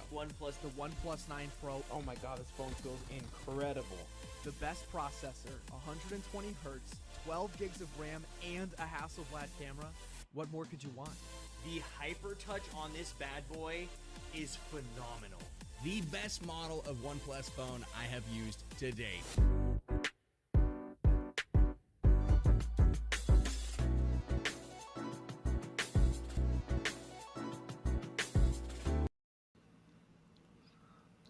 Hello, Span Cargo, Mustache Dave here. We are about to get into the very last game of day 2 for PUBG Mobile Club Open NA.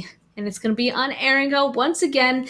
And from what I feel like what's happening right now, there are a bunch of teams that are kind of duking it out for those top few spots here right now, and kind of duking it out around that 8th place position as well. We can see a lot of teams kind of trying to swap back and forth and trying to do well, but we do, in fact, I feel like this entire day today have been seeing a consistent amount of teams just in the top of that leaderboard after every match, quite a few of them over and over.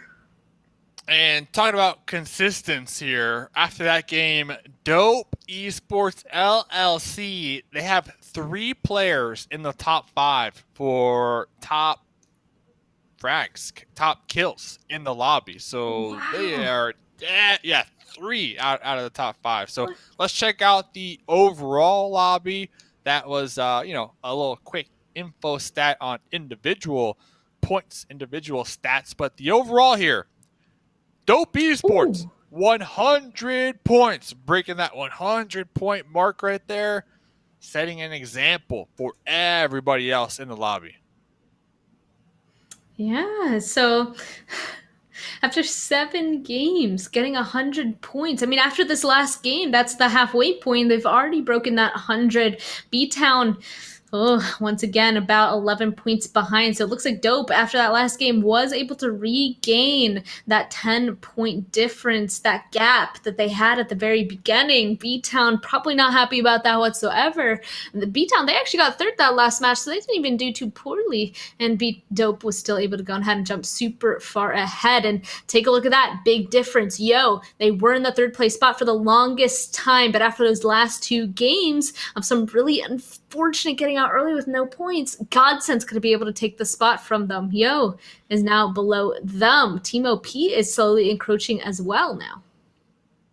What's up? Like, we got one more game to go. Where are we at? We're slipping. We're slipping and sliding. One thing to note here that's very interesting. 1st place to 8th place. First of all, congrats to HQA. 8th place. They went from dead last to technically qualifying if we were to end it right here, right now. But it's almost 50-point difference between that 1st place spot and that qualification, that cusp spot right now. So if you're looking at Dope Esports, if you're looking at BTOWN, well, they are looking mighty fine moving into the next half of the PMCO finals. And you know what I'm still waiting for here? It's Salt's birthday from GODSENT.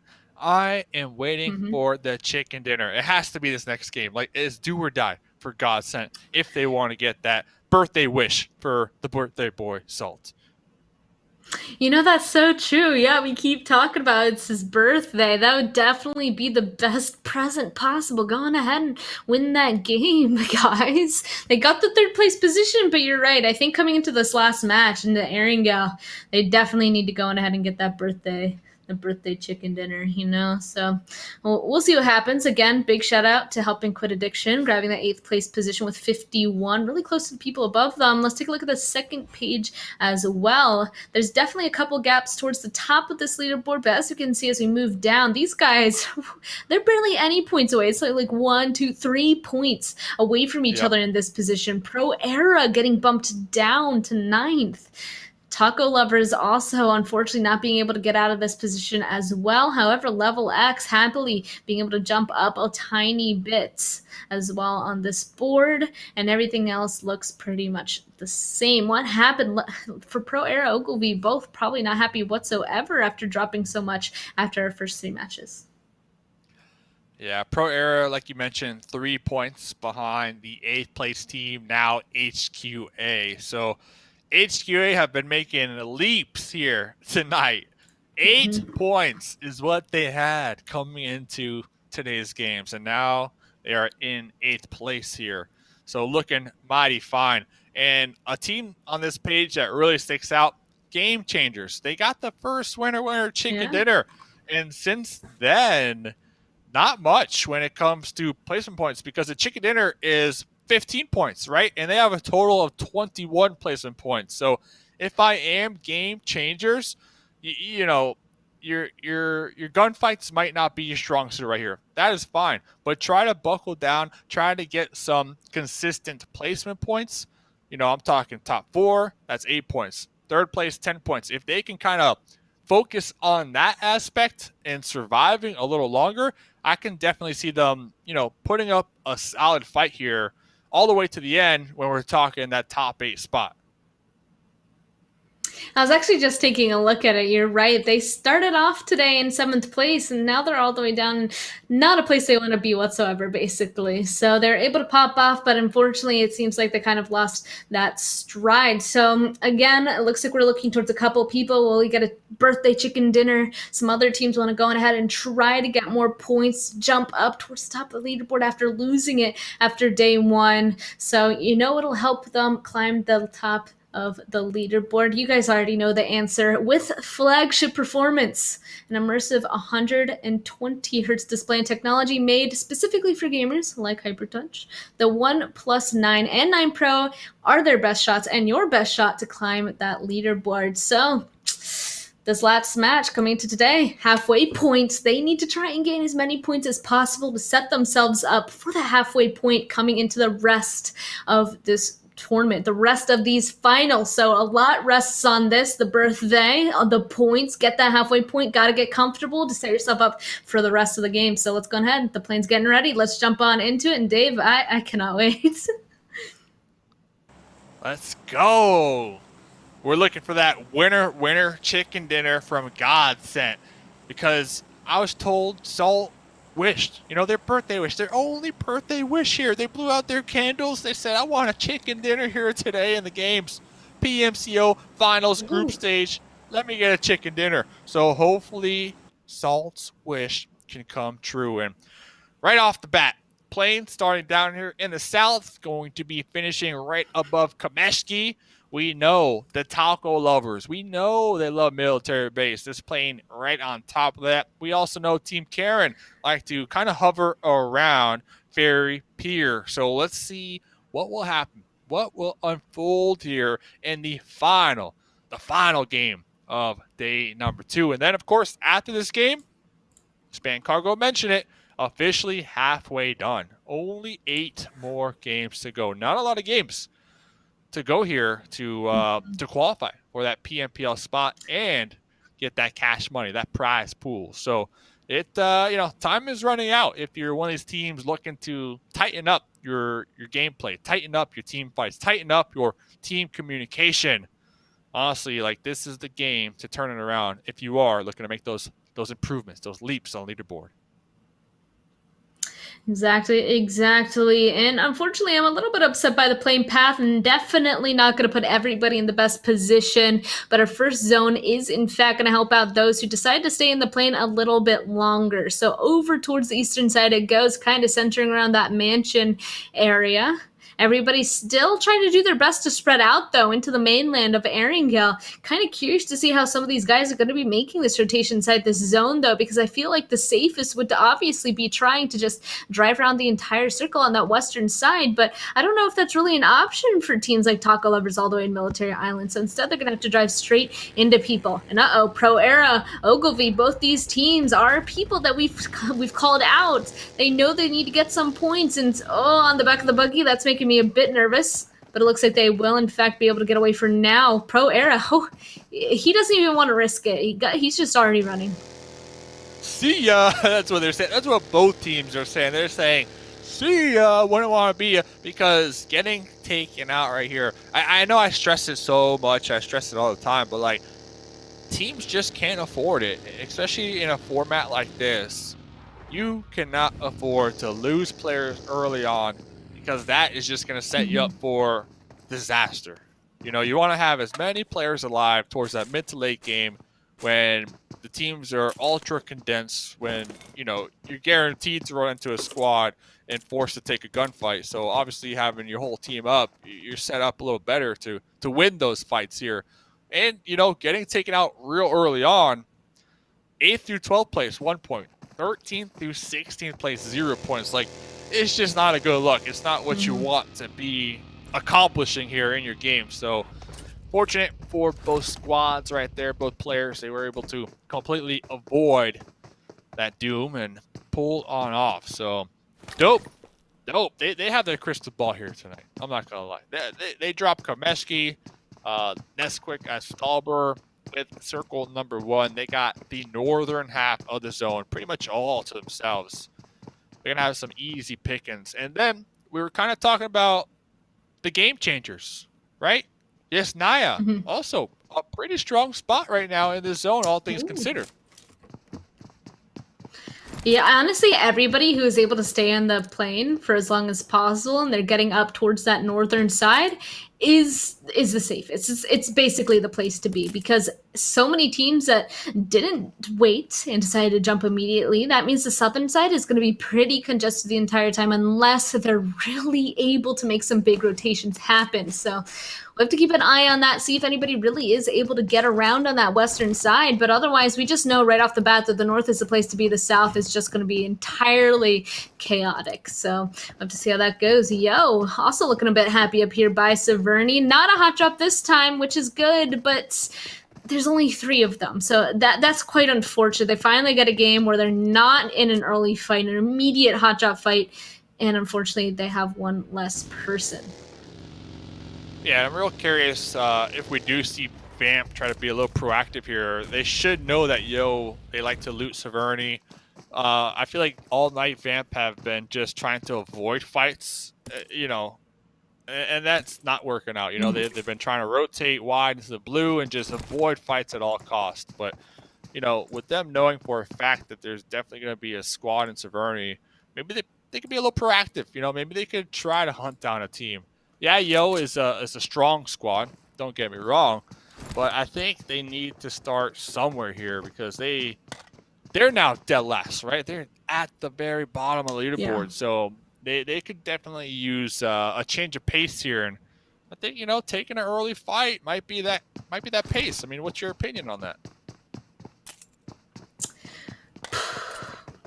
It's a hard one. I gotta say, depends. Usually I'm somebody that doesn't want to take any sort of an early fight. Usually, I said it before, the best opportunity to get points is, I feel like, definitely towards the beginning, is to just focus on your placement. Try to get those placement points, and then when you're finally secured in a position that's going to get you placement points, or if you're in a position where you have to start taking fights to get to those positions, that's when you start those fights. That's when you start racking up those kills, because you need both a mixture of placement points and kills to really get the most out of each game.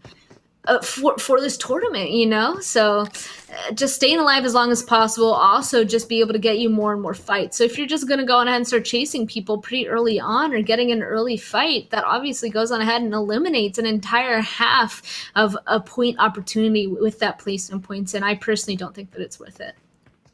So true. And I love to kind of get your opinion, because, Battle Royale, there's so many different play styles. There's so many different tactics that you could deploy here, and, strategies on different ends of it here. So, while we have a moment, let me ask you one more question, because you mentioned used to be an IGL, playing competitive here and there. I'm TacoLovers. I'm military base. All right. Last game, 0 points.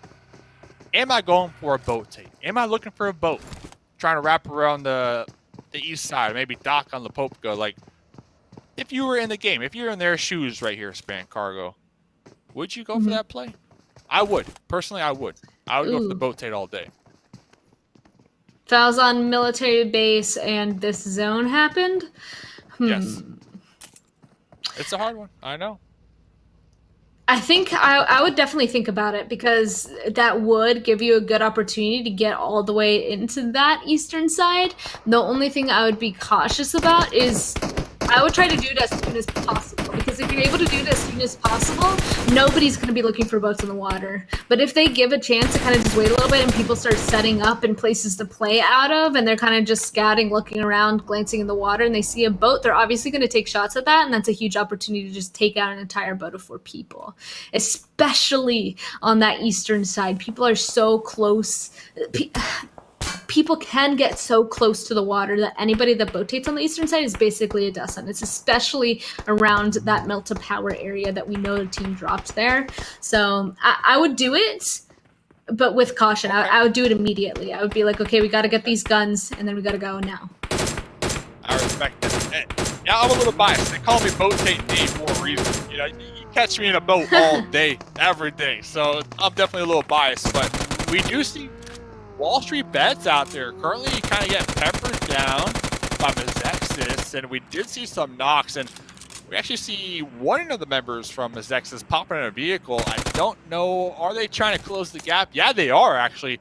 So 2 squad mates from Mezexis trying to be proactive, close the gap right there onto WallStreetBets, but WallStreetBets, they're already out of here. And oh, I saw Taco Wednesday, not in a boat, but in the water. So baby steps, and it looks like they're trying to avoid the bridge camp that LeveLx set up. And right there, LeveLx set up a bridge camp. To me, that is them watching the footage, watching the VODs, coming to these matches prepared, because they know for a fact TacoLovers drop military base. So they're setting up some type of early game skirmish, and let's see who comes out on top down here towards the south.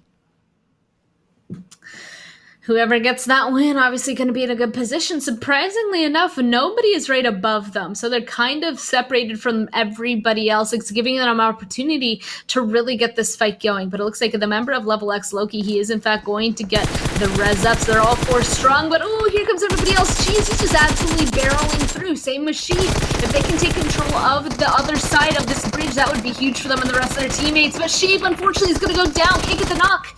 But the second one might be able to. No!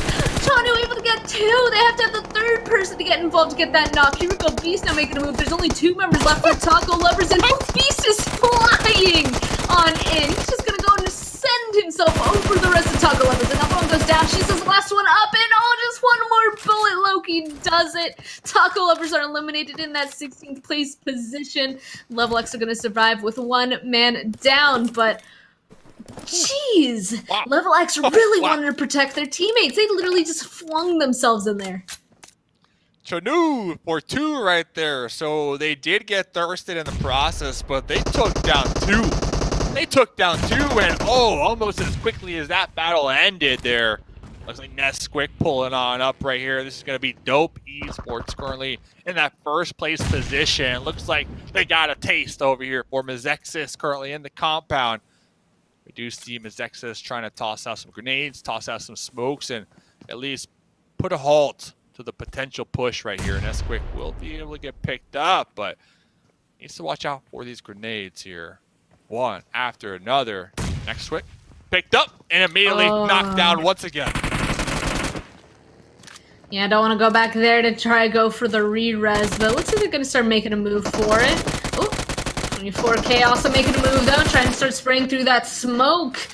Dope getting involved in this. Oh, they want to try and get these kills over with, honestly, so they can just take this top position. This is a good position to have, but wait a second, Flawless, he's just sending himself off. Looks like since it's kind of dragging on out, Dope might not have the surprise that they need to continue to be aggressive on this push. So Mezexis, they're now in full offensive defense. They just want to push the rest of Dope away. And they're definitely kind of backing up to reset this. Ogilvy coming in on the northern side, kind of going to change things up for Mezexis as well. One of them goes down, so that means there's only 2 left. Yeah, and I'm impressed with Dope Esports. Like, their ability to get reset after reset. And Ogilvy, they are looking for points here. They heard the gunshots. They saw the kill feed. They're trying to press this situation here. And 24K on that balcony, prone right here. TPP trying to get as much intel as possible, but that balcony, it's a good spot to get the intel, but it's also a good spot to catch a grenade right to the face. And yeah, it looks like they're going to be pulling into the house just a little bit here, trying to avoid those nades. And Dope, they're out of here. they got their points, and they're like, okay, Wow. you can have the position. We are out of here. Because next zone did pop, and it looks like Dope, they are going to use this opportunity to push and take Mansion for the time being. Honestly, that was a great push away. Usually I feel like in this compound, you really have to win the fight immediately. And right when you're kind of stuck along those edges or outside that building and the fight is not going your way, you keep getting knocked over and over, you kind of have to realize, our opportunity to really have something happen is kind of over. The rest of Mezexis, they were inside the building. They still had the hardcover, and they were kind of reset already. Like, they were just waiting for the rest of Dope to do something. And at that point, that fight is not worth it anymore. Dope able to leave in that situation is obviously huge. Ogilvy definitely being able to provide a big distraction for the rest of Mezexis, and now Ogilvy is trying to take this spot. So Dope being able to leave, huge for them, and Mezexis still 2 up, holding on for now. It looks like Ogilvy is just going to take their time for now. Yeah, and we only lost This might be it. TacoLovers so far, so we might lose another squad right here. Erangel was able to jump, get some intel. Gonna be looking to toss a grenade, possibly in the second story here. Nobody there. Looks like both members of Mezexis on the first story floor. Ogilvy looking to secure some points. Okay, there's 24K knocked out. Only one more alive for Mezexis. There goes the molly, the pre-fire, through the window, through the smokes. And now the collapse. 3 members of Ogilvy at your doorstep. Mezexis, the solo member, Tommy gun in hand, pinned behind the buggy right here. But Ogilvy, process of elimination, will be eliminating Mezexis. And now Ogilvy has this good compound right beside Mansion, right beside Dope Esports, already with 3 points on the board and still inside zone. Gotta be careful though, because right to their north, seriously right above them, looks like even more teams are trying to make a move inside this zone. Pro Era making a big rotation over towards the eastern side. Vamp actually being aggressive, taking some shots at them, kind of surprised, and even HQA making it even further towards that eastern side right now. Everybody on this northern side making these rotations. Not quite surprised to see that there are so many teams up here. They realize they can't drive straight through the center of this zone because that's where the plane path was. That's where teams are already going to be. So everybody is trying to take the opportunity to use the edge of zone to get further inside. And yeah, really unfortunately for now, that just means they're going to be running on top of each other. But yeah, for sure, for sure. I really appreciate the HQA wide rotate though. That right there, to me, HQA, they're playing a win right now. They are. Unlucky though, unfortunate for them. Ooh, next zone does not favor that edge position that they just kind of capitalized on and claimed for themselves. But WallStreetBets, okay. Look at that spot out there to the west side. They are set up pretty solid there. You got Yo to the north in the fields, and then you got BTOWN just a little south. So honestly, the main kind of choke point right here is definitely going to be the northeast, as that's where the majority of the 14 teams are currently still playing, are currently still alive, looking to find a place to call home.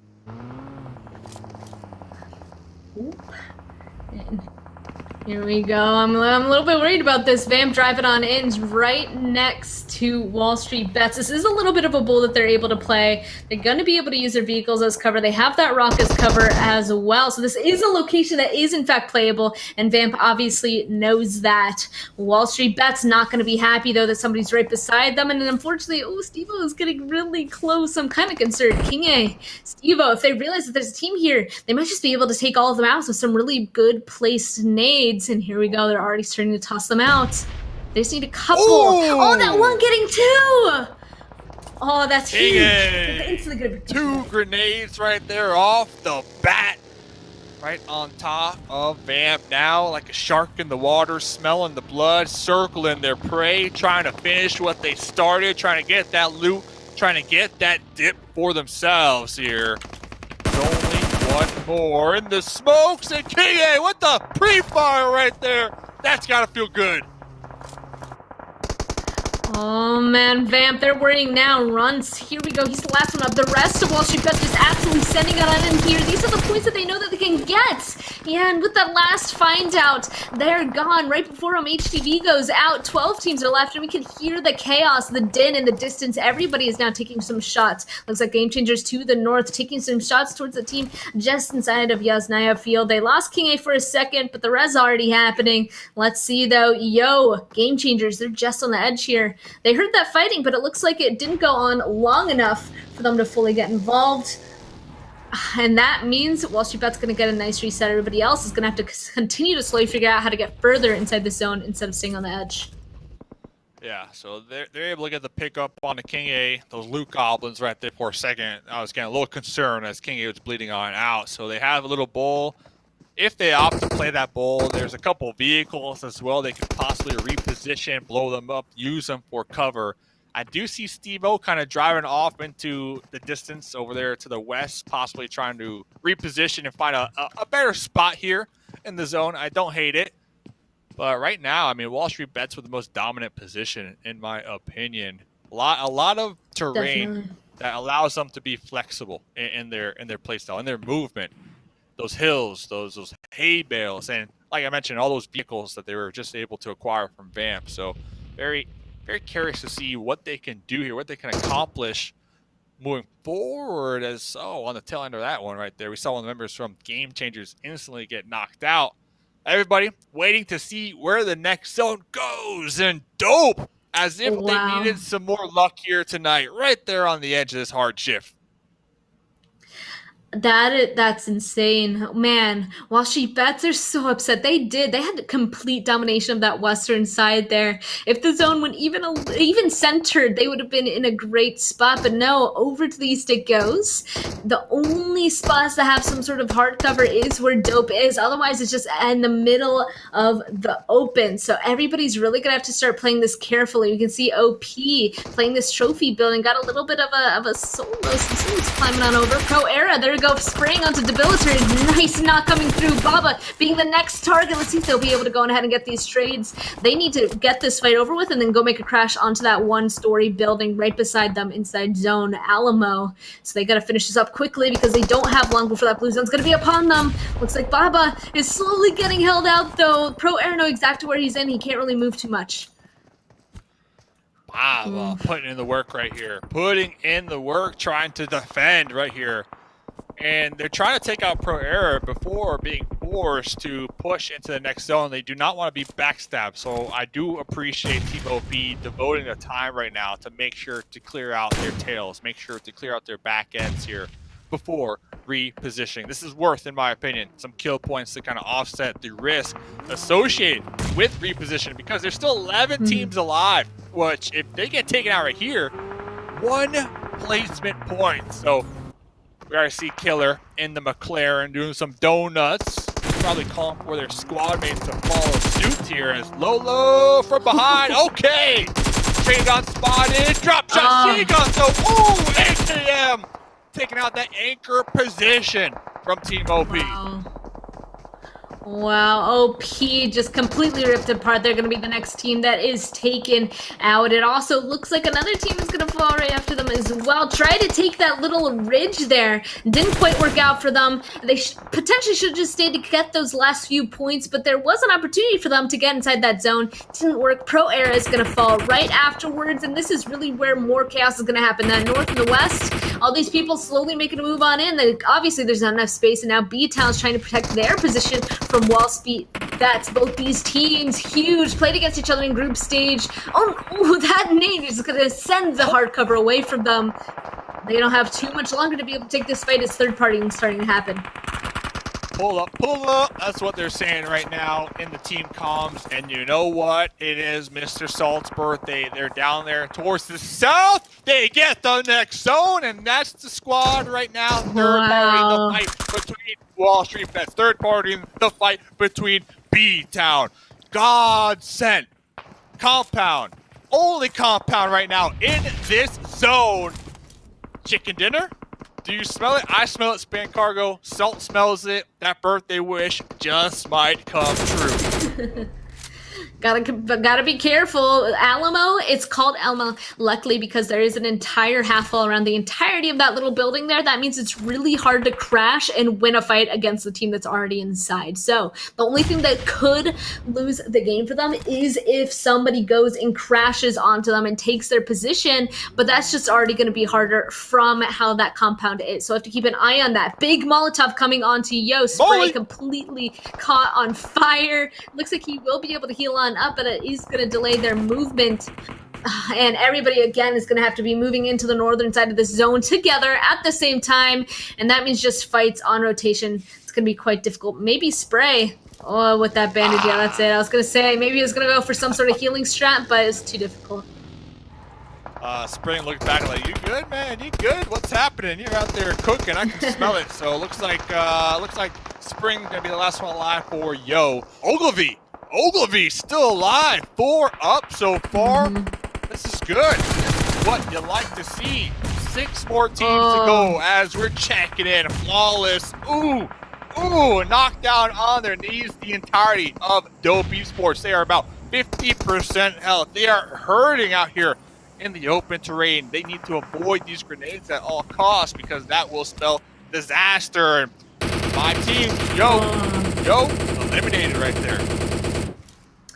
Yeah, Yo can't go any further, so 5 teams now left still. Everybody on the northern side, that means they're going to be so occupied with fighting each other. They're just going to slowly start eliminating each other out, and that obviously is going to be great for GODSENT. They could just kind of spectate from afar, trying to go ahead and third party all the fights that potentially happen. You can already see they're getting knocks on the people from afar. Dope just falling one by one to GODSENT. That's insane for them. So they kind of have a faraway position. They're completely safe, trying to be as annoying as possible, get involved with everything above them, while everybody else just have to try and stay prone out. Ogilvy going to lose the members as well. Dope just trying to stay alive, and it looks like, unfortunately, there's just one left as Flawless goes down. So, BTOWN have a little dip right now, a tiny dip. They need to watch out when they peek their heads. Besides that, though, Luis out there has a smoke. We saw right there, Dope.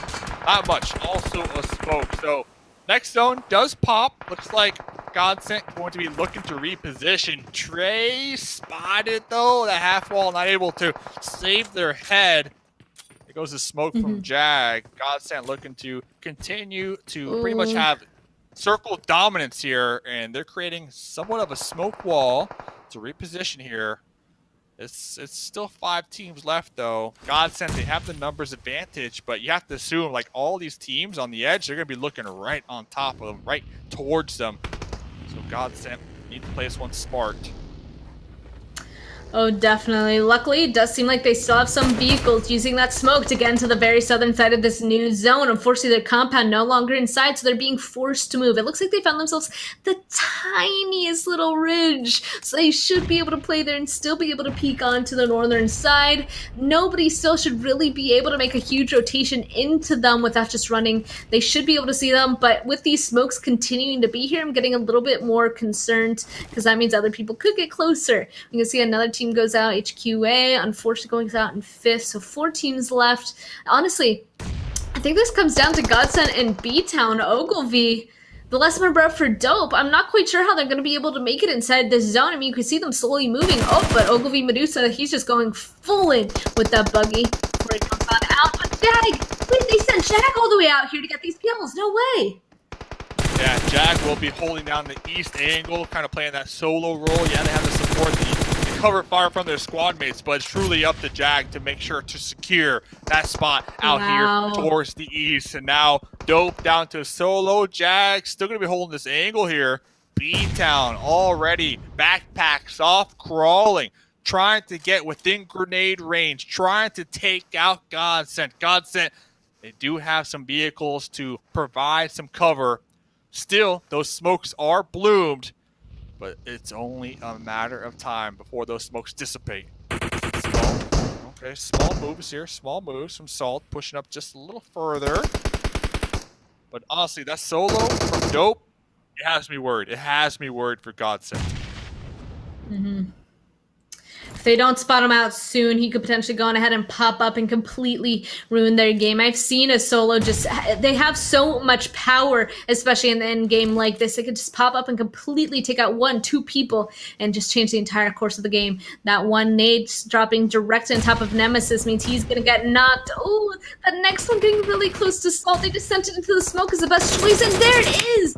Drake also getting another knock. Salt goes down. This is not looking good for GODSENT anymore. They only have 2 left up. BTOWN now has the majority with 3. Oh, but Jack, he's working to get it back to being even. Got 1. He's left with the second one as well. Jack, he could win this for his team. This is insane. Gotta worry about the solo though. Jack! Oh my goodness. Talk about the clutch badge right there. Jag earning that for the solo. God. Oh my goodness. BTOWN getting the winner chicken dinner. Dope coming in 2nd place. GODSENT 3rd place. It happened so quickly at the end right there. Dope. The solo did, in fact, strike onto GODSENT at the very end when Jack was the last one up. He was shooting for so long. I was like, there's no way that Dope member does not know exactly where he is. And he, in fact, did. And that just meant BTOWN had to find that last person. He was already looking that direction, it seems. So that was it. I did not know who was going to win that game, and it happened in a millisecond. So that was absolutely insane. But again, it looks like we see those same few teams grabbing the top of that leaderboard once again. And that was just insane gameplay, being able to play that long into that really super out in the open plane. Wow, that's all I can say. Let's check out the leaderboards. I know Jag had 8 kills to themselves that game. GODSENT truly trying to get that chicken dinner for Mr. Birthday Salt, coming so close. But we were talking about that solo from Dope. You know, they have the potential to play spoiler, and I believe they truly did towards the end. And this is it. 116 here. Dope Esports, BTOWN, 113. And GODSENT 93. Top 3 here, officially at that halfway mark as of right now. All teams 8 games deep into the finals. They might not have gotten that winner chicken dinner, but they are in fact in that 3rd place. In fact, they're 23 points above Yo in 4th place. You see everybody around them. Dope 2, BTOWN 2, Yo 2, winner chicken dinners. GODSENT don't have any, but are still able to look at their placement points and kill points. They're still able to find that 3rd place position with a little bit of a lead now. Of course, Yo didn't have the best of days. They could go on ahead and shake it off, come into the second to last day, do well once again. But honestly, we could say that for any of these guys. Taking a look a little bit lower, Team OP in 5th. The rest of these guys, Ogilvy, doing well once again to find themselves in 7th. Just all these points are so close together that, again, just one game could entirely change your positioning on that board. And these teams fighting for that top 8, obviously, that one game means everything. And I think what's so funny here is Ogilvy. Where did they start today? Like I believe they were around 7th, right? They lost that position and they showed right back up to end things off. But the true kind of highlight team that you really can't discount here, just because of the leaps and bounds that they accomplished here today. HQA. They had 8 points. Yeah. They only had 8 points. They were dead last year. They were super consistent all evening long, and they're going to finish right now in that 8th place. So they got 49 points in one day. I think if I'm HQA, you should be super proud of yourselves. You knew exactly what you needed to tighten up, and you did just that here today. Whatever they changed, keep doing that. Because it obviously worked out. Huge jump into that 8th place position. If we move on to that second page, though, we did see a couple people keep flip-flopping back and forth. One of them, Mezexis Esports NA, unfortunately going to be ending off in that 9th place spot. Same with Pro Era, LeveLx. We saw GameChangers start off on the top at the start of today's games. Unfortunately, they're all going to find themselves in this 9th through 16th place spots. But again, the hope inside all of this is, again, if you take a look at the total scores, they're only a couple points off of each other, and there's still half of the games left. Of course, though, this is finals, and we have seen a ton of these teams play. I don't know the correct word that I'm looking for and how I feel, but I'm upset to see that some teams are in the positions that they're in, and we know that they can do better. And I'm hoping now that there is, in fact, half of the games over with, only half left, that they kind of get that a little bit of that wake-up call and really start changing things up to try and get into that top 8. Tell me, how do you feel about this, Spankaro? How do you feel? What is this? what does Vamp and LeveLx make you feel? For me, confused. I'm not sad yet. I'm confused. Not sad yet. I think if HQA could have a pop-off performance here on day 2 like they did, if they could go from last place to qualifying technically in that 8th place spot, I truly think anybody can. And I think that is what's so beautiful about the point system and, how the lobby has been dealing with, how the teams have been showcasing their abilities here tonight. So tomorrow, LeveLx, Pro Air, GameChangers, Team Karen, all these squads, whatever you got to do tonight, come together as a team, review the footage, try to pinpoint maybe small little things here and there that you could do a little better on. Try to fix that, correct that here tomorrow. Baby steps. That's all it takes. Baby steps coming into tomorrow. Halfway. We're only halfway done. There's still plenty of games left to make that comeback and reach those goals of top 8. So, Spankaro, anything you want to add to kind of end off the night here as we're at that official halfway mark here? Well, guys, GG's so far, but of course it is in fact not over. Wherever you are right now, you still have to be careful, or you can still go on ahead and do it. Just pull it together now. You still have 8 games left, and let's make them good ones. All right, ladies and gentlemen, day 2, PMCO NA, Fall Split 2021, done.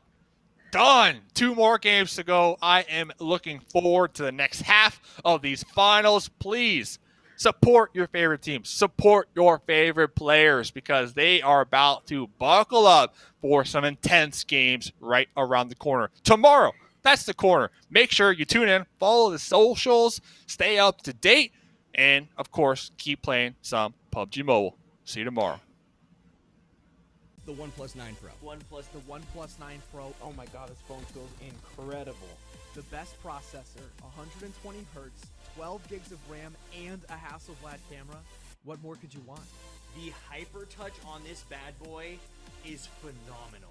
The best model of OnePlus phone I have used to date.